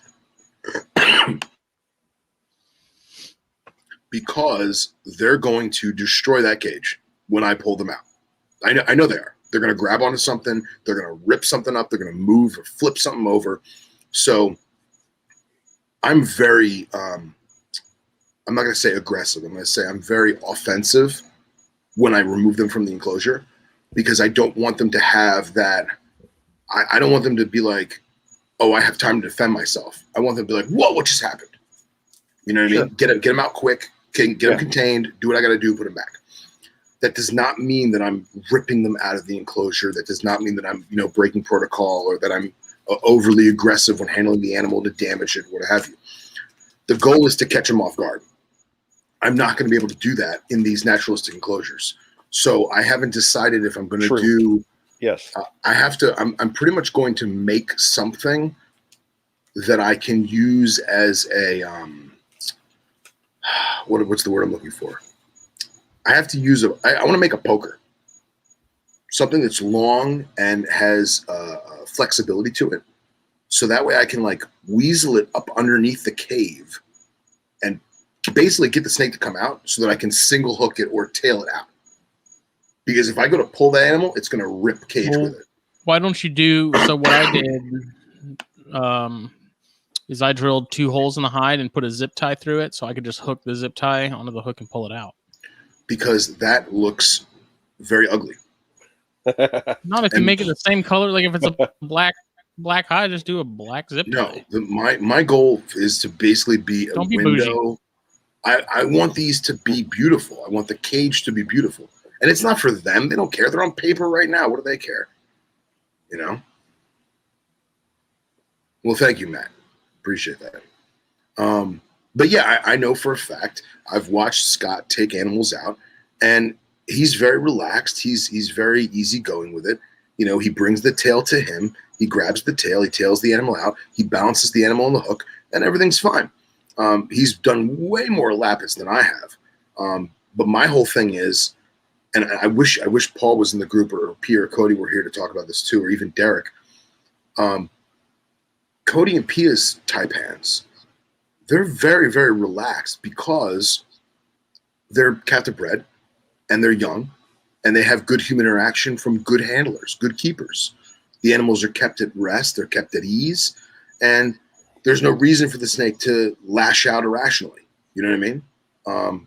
But I've had like wild caught pop ones that were like, what the hell are you doing, white man? I've never seen you before. And their goal was to just get the hell out of Dodge, violent if necessary. So it all comes down to the individual animal. But yeah, I think that people want to get a taipan because it's the most toxic thing in the world and they think it's cool. There's nothing sexier. They are usually pretty ugly by snake standards, by pretty standards. I don't know, man. That one that P and Cody had with that copper on the back. Is I know. It looks like someone's just a line of spray paint of copper. I know. Right? I know. God. And I always talk about how I don't want to keep them because they are so dear to my heart that I feel like if I kept them at home, I would lose appreciation for them. You hate them. But I'm sure one day I will have them and go from there. But I do not think that it is for the faint of heart at all. No matter how placid the animal may be. That was a really long explanation. Sorry. No, but I mean, there is sort of a similar sentiment because when I have to assist feed some of the baby Cyanea, it is much easier if I catch them while they're still asleep and just grab them and do what I need to do. Because once they're aware and sort of alert, it's much more of a pain. Yeah. So I do understand that to some degree, obviously. Yeah, and Keller, something that'll kill me, but Keller just wrote something in the group a little bit ago saying his buddy has a pop one. Yeah, when it's eating. Double, when yeah, around, it says double and triple tap a rat in the blink of an eye. Yeah, and that's the thing too, is their fangs are so short that it's very similar to a mamba, where a nick, just a scratch, will do you in. You gotta remember, 1 dry gram of taipan venom is enough to kill 100 grown men. So if you were to so an M&M candy, right? A normal M&M candy is supposed to be about 1 gram. If you took an M&M size drop of taipan venom and cut it into 100 equal sized parts, one of those hundredths of an M&M will kill a 6-foot man. That's some spicy meatball. Unless you got a beard like Bill. Unless you got a beard like Chuck Bill. Norris, he just laughs in the face of. Nope. Like, Not even a little bit. So, what about Bothrops? What's your feelings on Bothrops? Because I've talked about them in the past, and that's not a group that I ever have any desire to keep. Just because it's a big, quick moving, just unpredictable. And I know some people don't have issues with them. Some people are like, they're not that bad, but yeah, I don't know. That's in my mind, I make them worse than they are. Mm-hmm. I will say that. In my mind, I make them worse than they are. I make them out to be this spastic psycho of a creature, and they're not.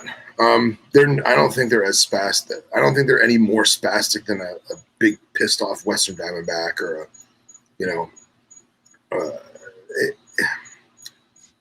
the problem is the problem is that they're always like that.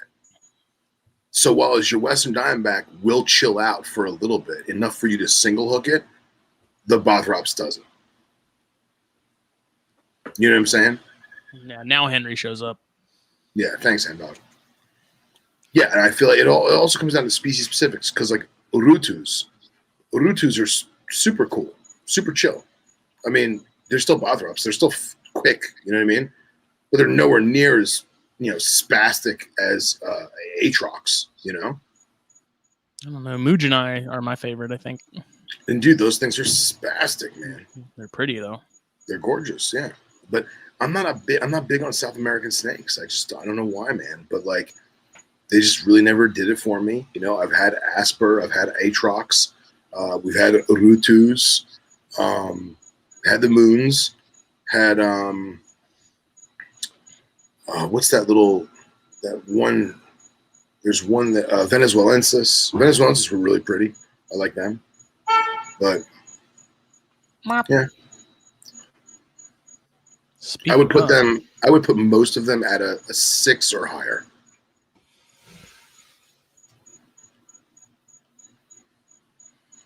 Some pictures I took of P and Cody's Atrox. Oh, nice. Since I use so many pictures off Pixabay for all kinds of stuff, I upload a lot of the pictures I've taken just because I feel like it's one of those things where if you're gonna take so much from it, you might as well add to it. Yeah. But this thing, man, like just walking by, that thing was just head moving around, just walking outside that tank, man. Like it was just, and that wasn't even a big one. And these things, every time I go to their place, man, I love taking pictures of the Bothriopsis. Oh yeah, and that's totally different too, you know. Yeah, and I know I'm you know, Cody agrees with me on that. Like why those got lumped into Bothrops is beyond me, but they are really pretty snakes and super photogenic. Like pretty much all the arboreal stuff, you know, it's easy to take pictures of because it just kind of sits there. So yeah.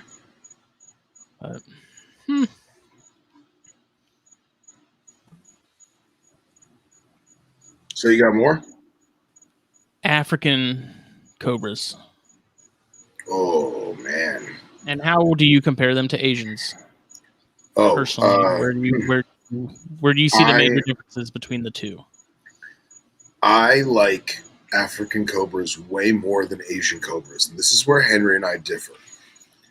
African cobras, I think, are way more ballsy. No fucks to give. I feel like Asian cobras, their goal is to get the hell out of there. The hood on an Asian cobra is much more aesthetically pleasing. It's more rounded. They're more apt to stand there. More traditional. They're more apt to stand there and present themselves. But they're scaredy cats, and they don't want to fight. They don't want to do anything. They want to get out of there. And you know, and Henry says one word: Samarensis. Yeah, Samarensis are spastic jerks. And thank you, Ryan Cox. Ring calls are better than kings. Something. He is. He's doing a button push on Henry and I. So, but I think, dude, African cobras, their confidence level is immense. I love their confidence level. They know their limitations.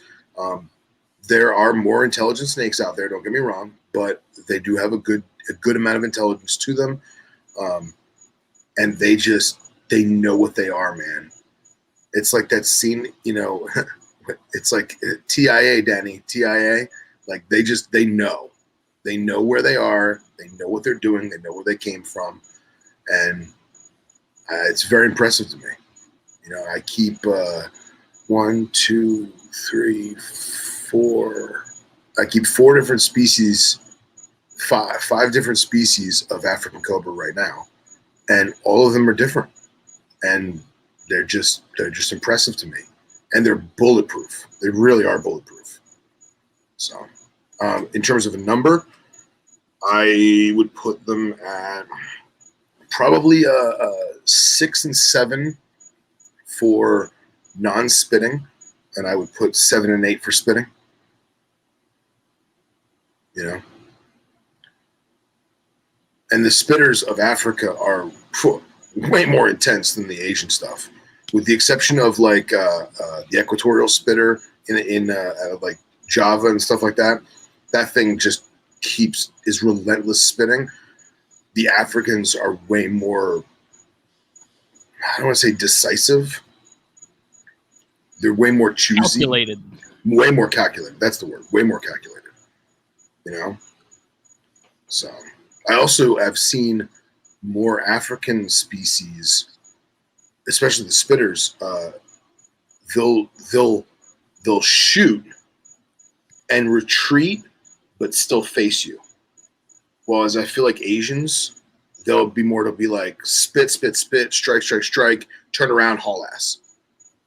Whereas the Africans is like, boom, all right. We still going? The threat's not gone. Threat's not gone. And again, I will always say this. There is no such thing as a aggressive snake. It is all defense, all of it. Ryan Cox. That's because they're different species, Phil. Jesus. And this one I did specifically for you, buddy, because I know how much you just don't care about them. And I think you may already know which group that is that I'm talking about. No. Porthidium. Oh, yeah. It kills me that those do nothing for you, man. They're so cool. It's a 4. It's a 4. It's Bothrop's light. Some of them, man, the colors and stuff and that line down the back, just boner alert. Yeah, and just Keller puts on there, Lee Jonas is greater than all other Cobras. I will argue that, but I will say that of all the true Cobras, Lee Jonas are my favorite. I mean, come on, man. Like, look at him. Look at him. It's all right. Look at him, Phil. Phil, look at him. Would you look at it? Look at it. It's like an ATB with a fat head.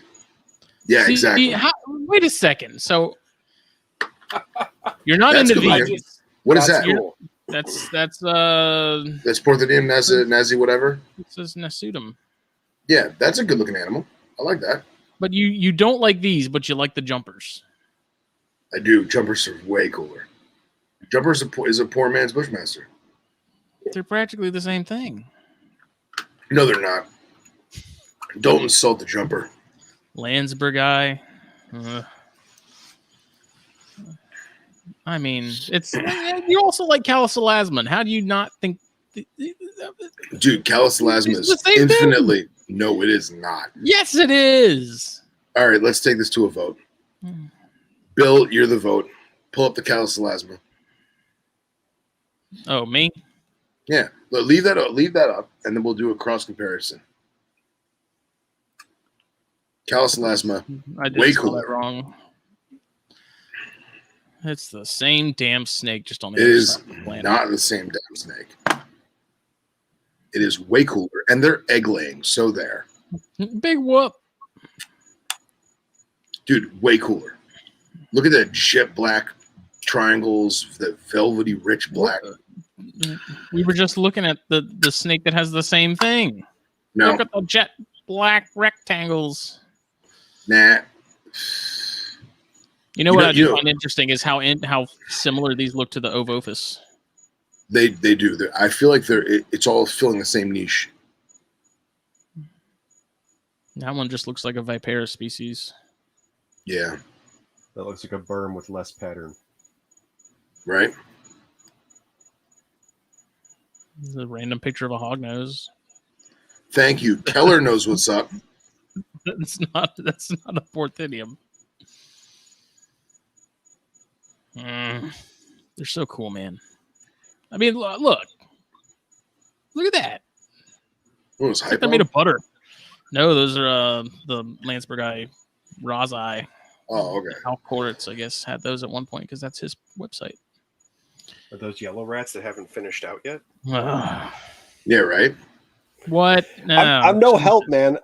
I've never kept any of these to know how cool. Because like that, I haven't colors either, your but they're opinion. still cool. No, I agree. Like I can agree with you that they're beautiful, but that you have somebody like Phil who's kept things, and so like I've seen lots of beautiful things that when you keep them are boring or don't. Yeah, like they just that animal doesn't happen to do it for you, and it's like, oh man, I wish you were cooler because you also are beautiful.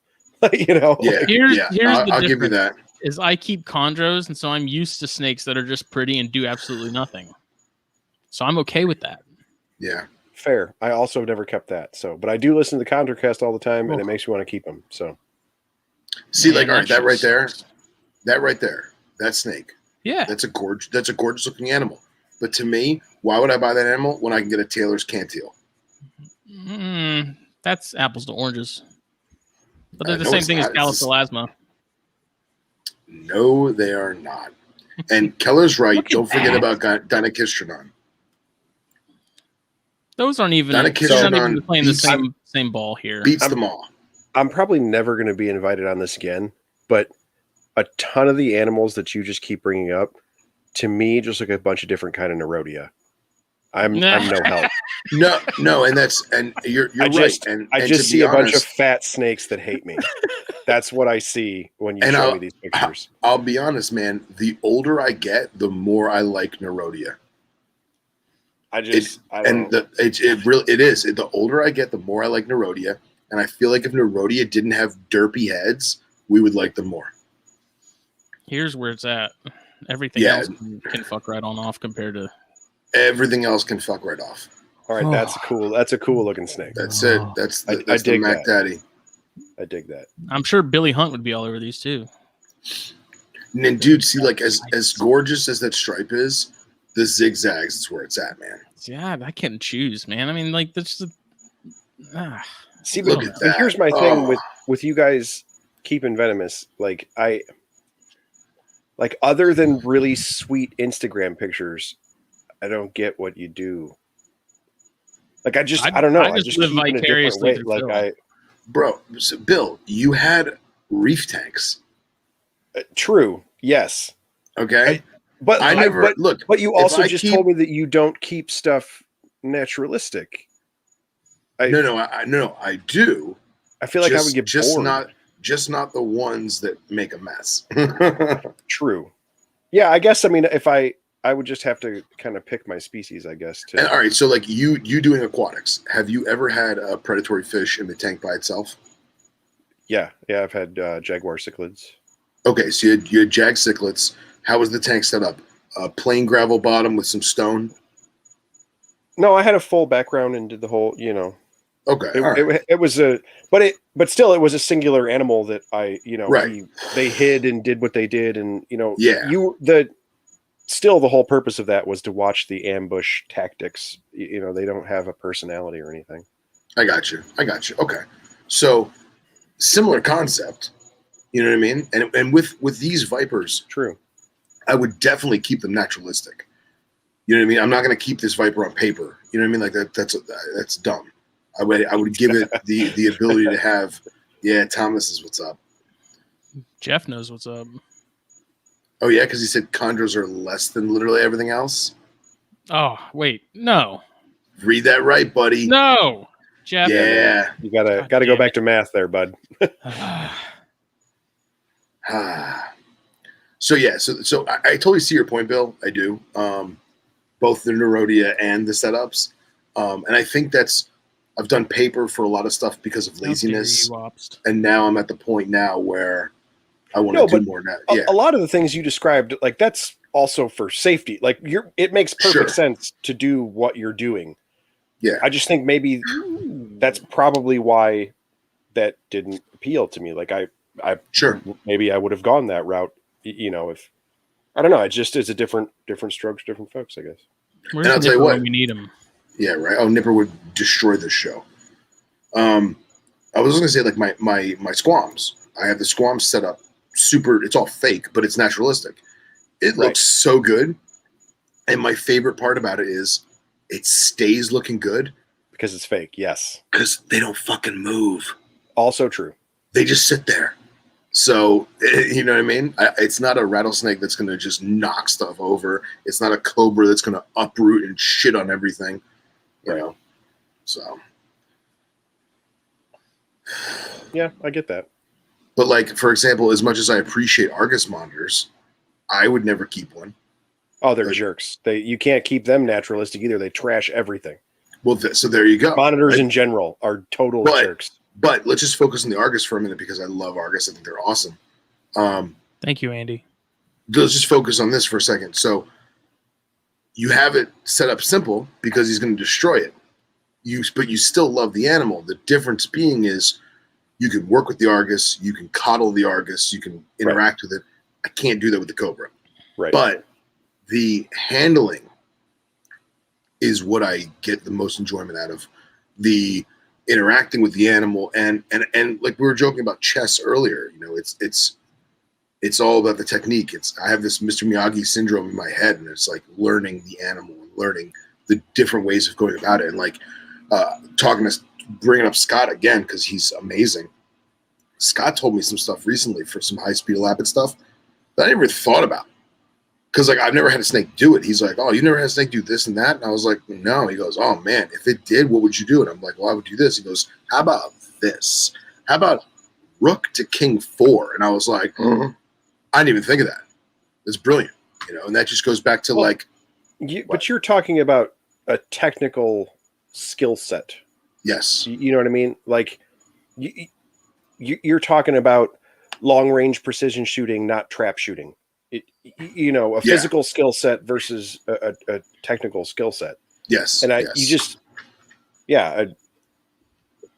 that makes you sound very precise and me sound like a brute force idiot, but that's fine. Well, but no. No, but when it comes to your big dirt lizards. No, but when it comes to the brass taxes, you get to have for lack of a better word, a physical relationship with your monitor. Right. I'll never have that with my snake. True. I mean, you can try. Also true. Oof. Yeah, right. Dude, I'm so jealous that Alex England has these. Yeah, they're awesome. God, those things are incredible.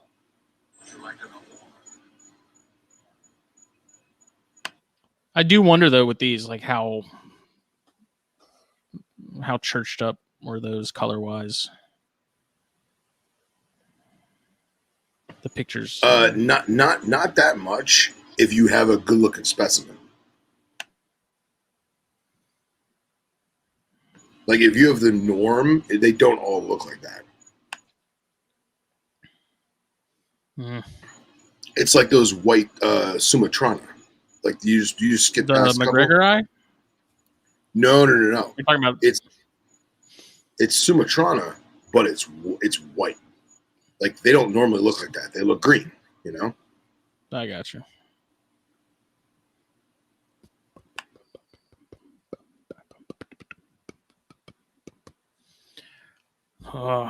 See, man, if you just wait long enough, eventually Billy will get far enough down the Asian colubrid rat snake hole that he will find a non-venomous snake that is just as pretty. That is true. That is very true. That's the problem is right now we can't keep anything that's non-venomous that's that gorgeous. To be that beautiful, you have to keep a venomous snake because nobody can keep any of those weirdo Asian colubrids alive. Hey, we're working on it. We're all working on it. You know? Oh, yeah. No, I 100% agree. Yeah. I'm looking at Koros rats again. Oh, there you go. Hey, and Keller puts it good, too. He says, you can have visual interactions with cobras. If they're out and about, they're going to acknowledge your presence in one way or another before retreating into a hide. I have talked with zookeepers that say the same thing. Yeah. Yeah. And I mean, dude, we like what we like, you know what I mean? And you know as long as we can all agree that Coleonyx is the shit. How about chondros? Lame. You mean green decay snakes? Okay. Oh, that was below the belt, man. I do think you posted about finding decays and we're excited. That is true. I do think it's hilarious how Justin's. I think it's hilarious how Justin's two favorite snakes are literally the exact same snake: chondros and Bothriopsis. Yeah, well, coincidence? I think not. You know what's weird is like I've never actually had one like gape. I've seen pictures of some doing it, and I've never had one do that with me.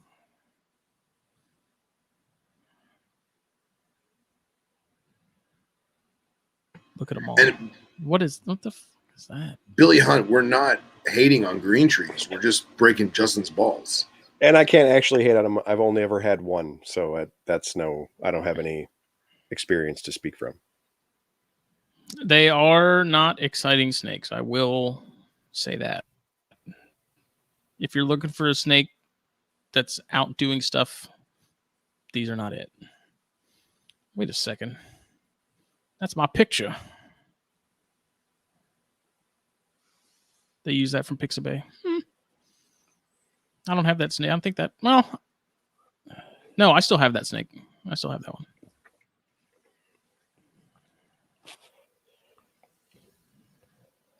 Just look at them all day. Was there more? Was there more venomous on that list or no? Yes, there was. Apologies. Fuck Chondros. Echis. I think that Echis should be a 9 because of their toxicity, but I'll give them a solid 4. I will. There's no reason why it. I think honestly, I think their potency is what kills them for being a good beginner venomous. I can see that. Like the size is right. Yeah, the size is right. There's no need to ever tail them. They're usually really good at riding a hook. Their setups are usually pretty easy. Husbandry is usually pretty easy. They're usually good feeders. So I mean, like, I feel like most Echis would be pretty good for someone who's getting into venomous. The problem is the toxicity is just off the charts. Mess you up. And it's amazing that some of them are egg layers and some of them are live birth.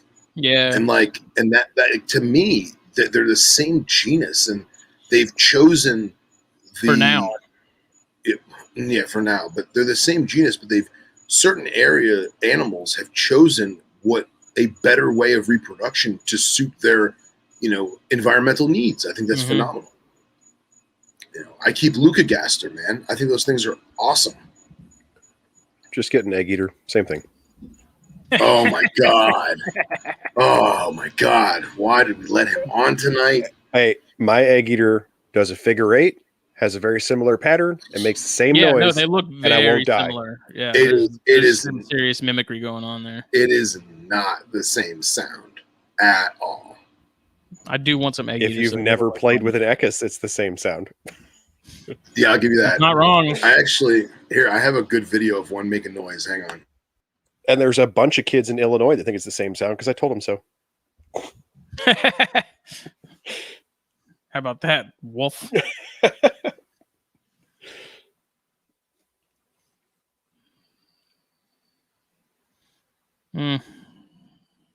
That makes me uncomfortable too, knowing that thing can levitate.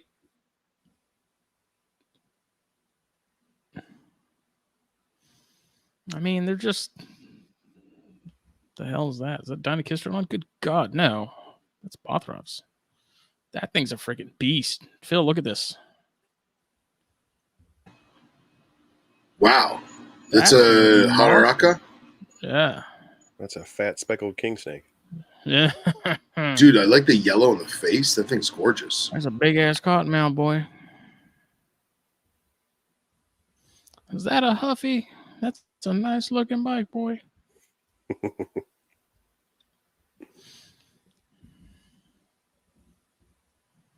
They don't growl, Jeff. Wait. I thought we were talking about... Hey, here we go. I'm so happy chondros are once again a relevant topic on snakes and stogies.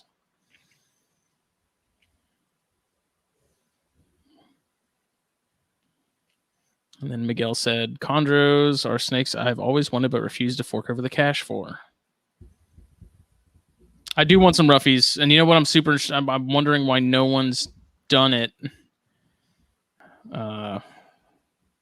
Is dare I say, cross a rough scale with a green tree. Are you trying to kill Owen McIntyre? Oh, no, man, I'm just, dude, no, words. I have a legitimate Somewhere reason for it. Bigfoot grew its wings. Hear me out. All right. In the phylogenetic tree, rough scales are the closest relatives to chondros, believe it or not. And so I want to know. It's just a brown chondro. Exactly. They call them rock chondros for a reason. So I'm just curious what would come out of that. I'm not going to be the one to do it, but if someone else wanted to, I'd be a fly on that wall. I'll do it. That All right. next to some Monopoly money. Volume up, children. I don't believe you, Billy.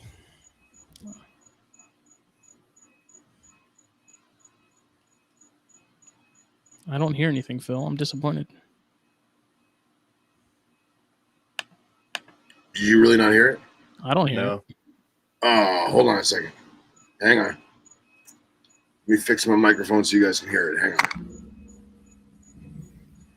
Well, I feel like somebody in the chat could sell some Carpondros, get a rough scale, and then do it and show Justin the results. No one said anything about Carpondros, okay? Let's not get crazy. All right, you guys ready?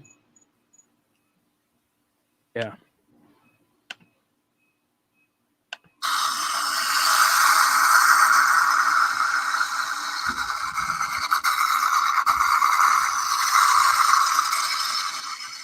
Come on, man. I have my egg eater on YouTube. It sounds exactly the same. And I'm not trying to make fun of you. It sounds way better when it's faster. Because that one's doing it like all slow and like, when it's like real quick, it sounds way better. Let me see if I have a better one. Hang on. Right. No. I don't know how to do your fancy screen share.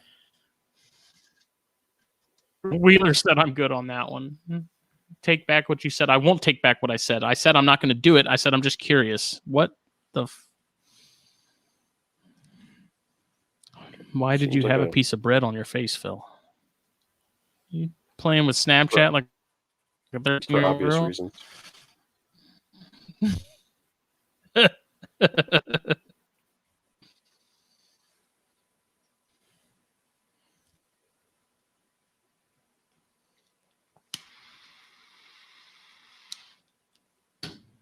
I'm just curious. I mean, you guys know I'm not a big hybrid guy. Like, it's never been something that's really done anything for me, but I'm just super curious, and it's only because of how closely related they are.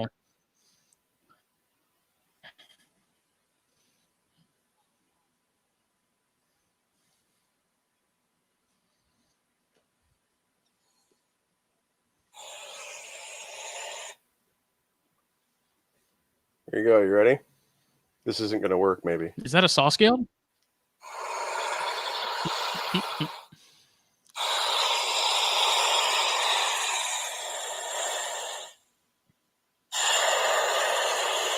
I can hear the difference. Like, there is a difference, but it's just that the saw scale sounds a little more like coarse, but very similar, practically the same.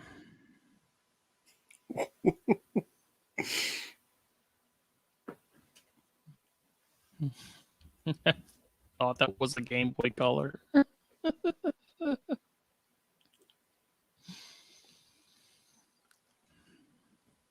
So, Phil, are you alive? Can you hear me? Yes. I don't think you can. I can hear you. Oh. The last one is, I also did this one special for you, Deboya. Oh, man. 9. Solid 9. Love everything about them, man, but they're just not what people think they are. They think that they're just a normal little viper, and it's fucking not. Oof. They're fast, and they are defensive, and they're extremely... They're usually good to handle. They're usually good at riding Toxic a hook. little cinnamon rolls. They're toxic little cinnamon rolls, man. I don't think they're for beginners in the least bit. I think they're a very rewarding species. I love that tea kettle sound, man. Oh, God. And I will have Palestini before I die. I will have them. When I was trying to get back in the Rincals, it was either them or Palestine Vipers. And the Rincals came first. So, yeah. I want to find this damn Ruffy cross. I don't think it exists in pictures, though.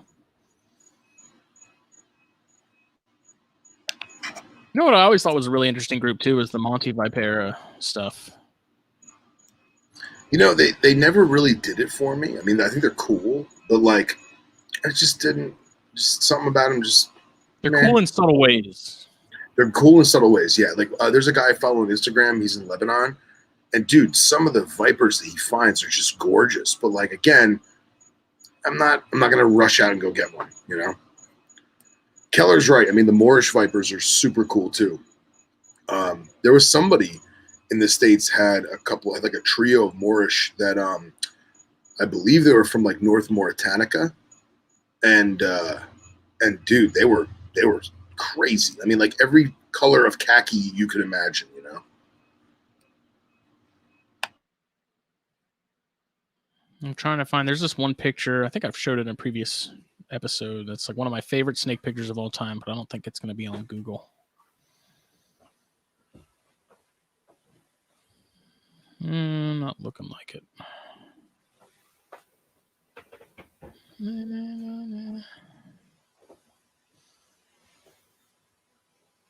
I guess I should take that back. So it's not necessarily the genus that I think is cool. It's this. It's this one species,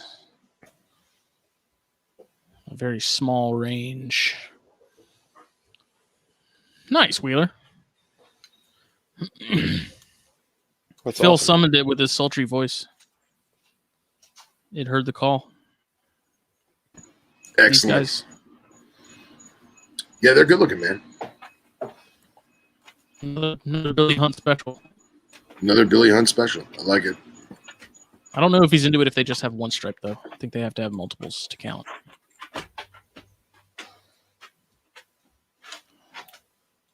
But I mean, look at the range on those things is so small.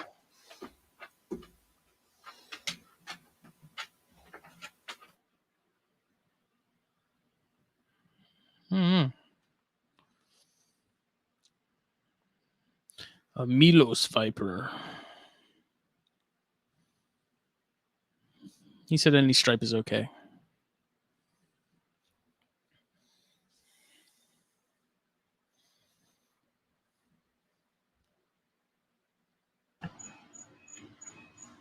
I found a video from back in the day of us messing with my Siamensis Daboya.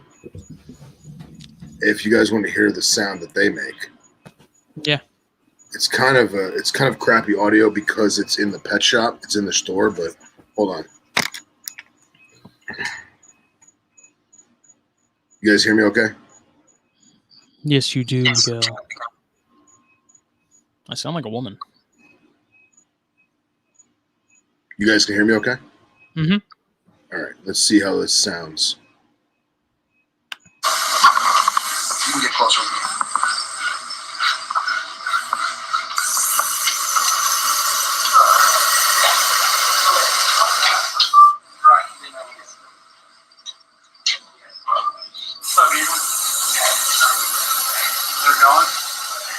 Sounds like someone's doing dry cleaning. Okay, Judy. Yeah, bad audio. Oh well.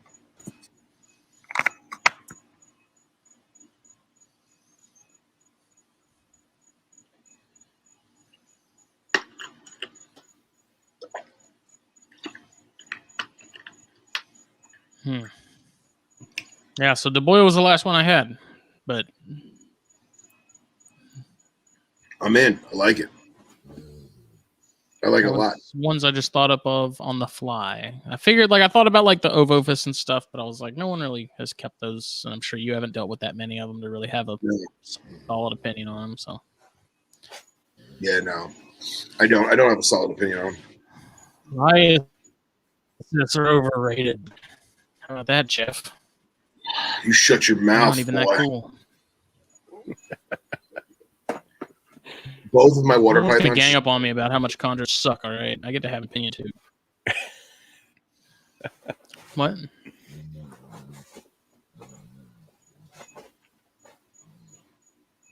Is that Bill's stomach growling or the dog?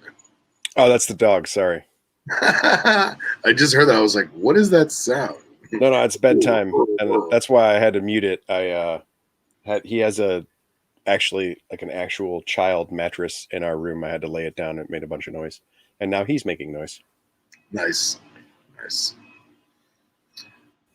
Well, boys, we're at 2:09. That we are. This has been episode 77. Stogies, part of the Herpetoculture Network, which is now has Lizard Brain Radio included in it. Yeah, buddy. With the glorious beard below us. So happy to have. Like I said, I'm going to finish that Chris episode probably tomorrow. Yeah. We rambled for a very long time, and it was awesome. Yeah.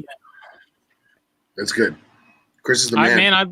Chris is such a fun guy to talk to. Yeah, I'm lucky to call him a friend. It went very philosophical. I sort of anticipated that just from hearing him talk to you guys before and talking to him over Messenger and things like that. But it was pretty cool. And it's funny that he prefaces conversations with, "This is going to go totally off the rails, but yes, I totally want to talk." I love it. Like I said, he's just a beacon of positivity, and I very much so. Me cannot squeeze some from him. Yeah, you did. You got rat snakes. Not in any major dose to where I can have the outlook that he has. I don't know. Maybe just life experiences, but I don't know. Yeah. But yeah, there is a guy that's hatching some macklets soon there, Miguel. There is. Hopefully this weekend. Already? I think so. Man. Why do eggs always go like incubate so much faster when they're somebody else's? It's because you're not hovering over them. It's like you blink and someone's like, "Yeah, these hatched." It's like you just had them like last weekend. What the hell? Yeah. And then it takes like a Benjamin Button effect with when they're yours. I told Billy, I said, I'm going there this weekend, so fingers crossed that I'll get to see some Max popping out of the eggs because I've never seen that. It'd be awesome. That'd be cool. It'd be very cool. So. Still not chondros. Sorry.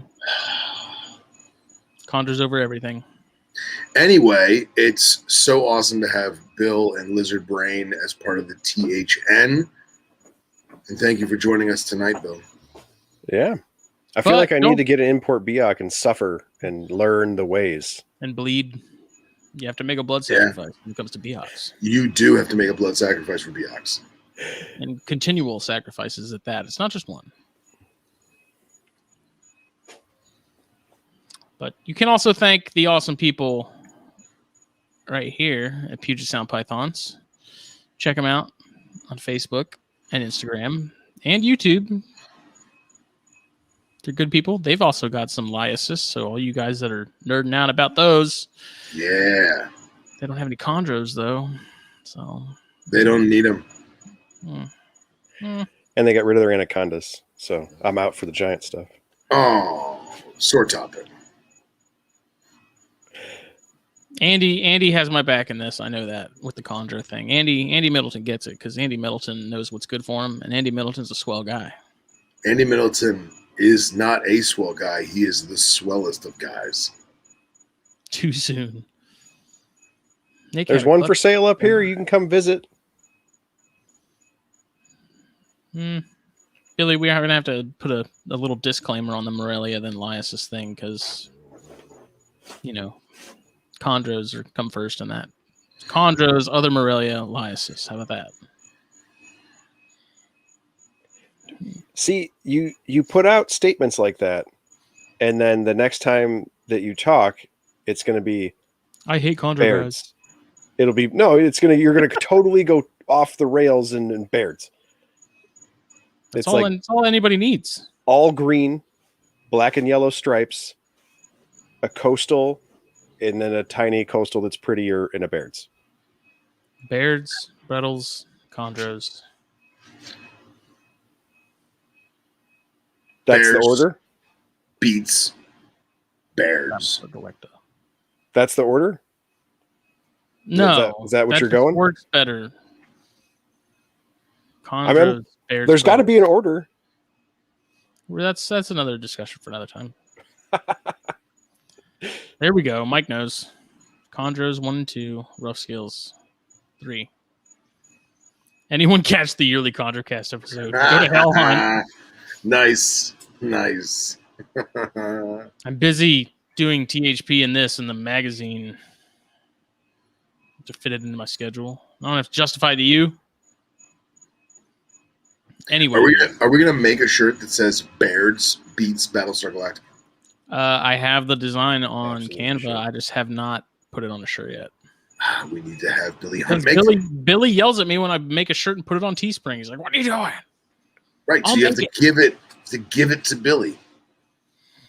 I don't want to overload him with shirts that he has to keep up with. No, we don't have to sell them. They'll just be for us, exclusive, You know that won't work. elitist. People see it and they'll be like, "I want one." And if people want, if people are buying a Baird shirt, they're into Bairds, and I cannot justify excluding my fellow Bairds people because there's so few of us. There is. I don't There's know, so man. few Billy of you. just went full send in the comments. So, Yeah. Oh yeah, look at that. and I will say that the sponsor folks decided to post about the olives and Apodora that they get quite large too. Apodora is just a tree anaconda. Made of clay. I mean, That's awesome. That's good. I'm not even going to go there. Even I'm smart enough to know not to go there, buddy. Those Apodora guys are nuts. They are nuts.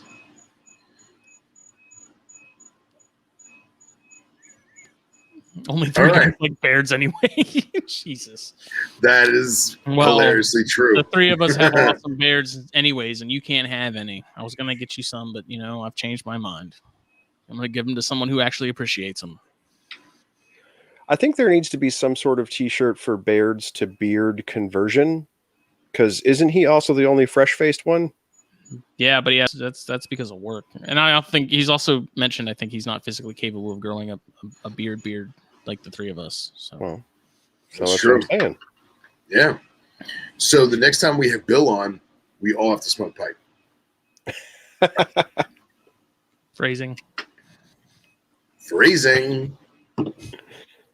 Says the guy who haven't- decided to outline his snakes as BBC. I wasn't even going to mention it. But people would pick up that subconsciously. The comments were already I going think after not. you. Oh, yeah. Big black crickets. All right. Mhm. That's it. All right. All right. Everyone have a good evening. Bill, See you thanks all again, brother. Later. Yeah, Yes. thanks for having me on. Bye. Bye.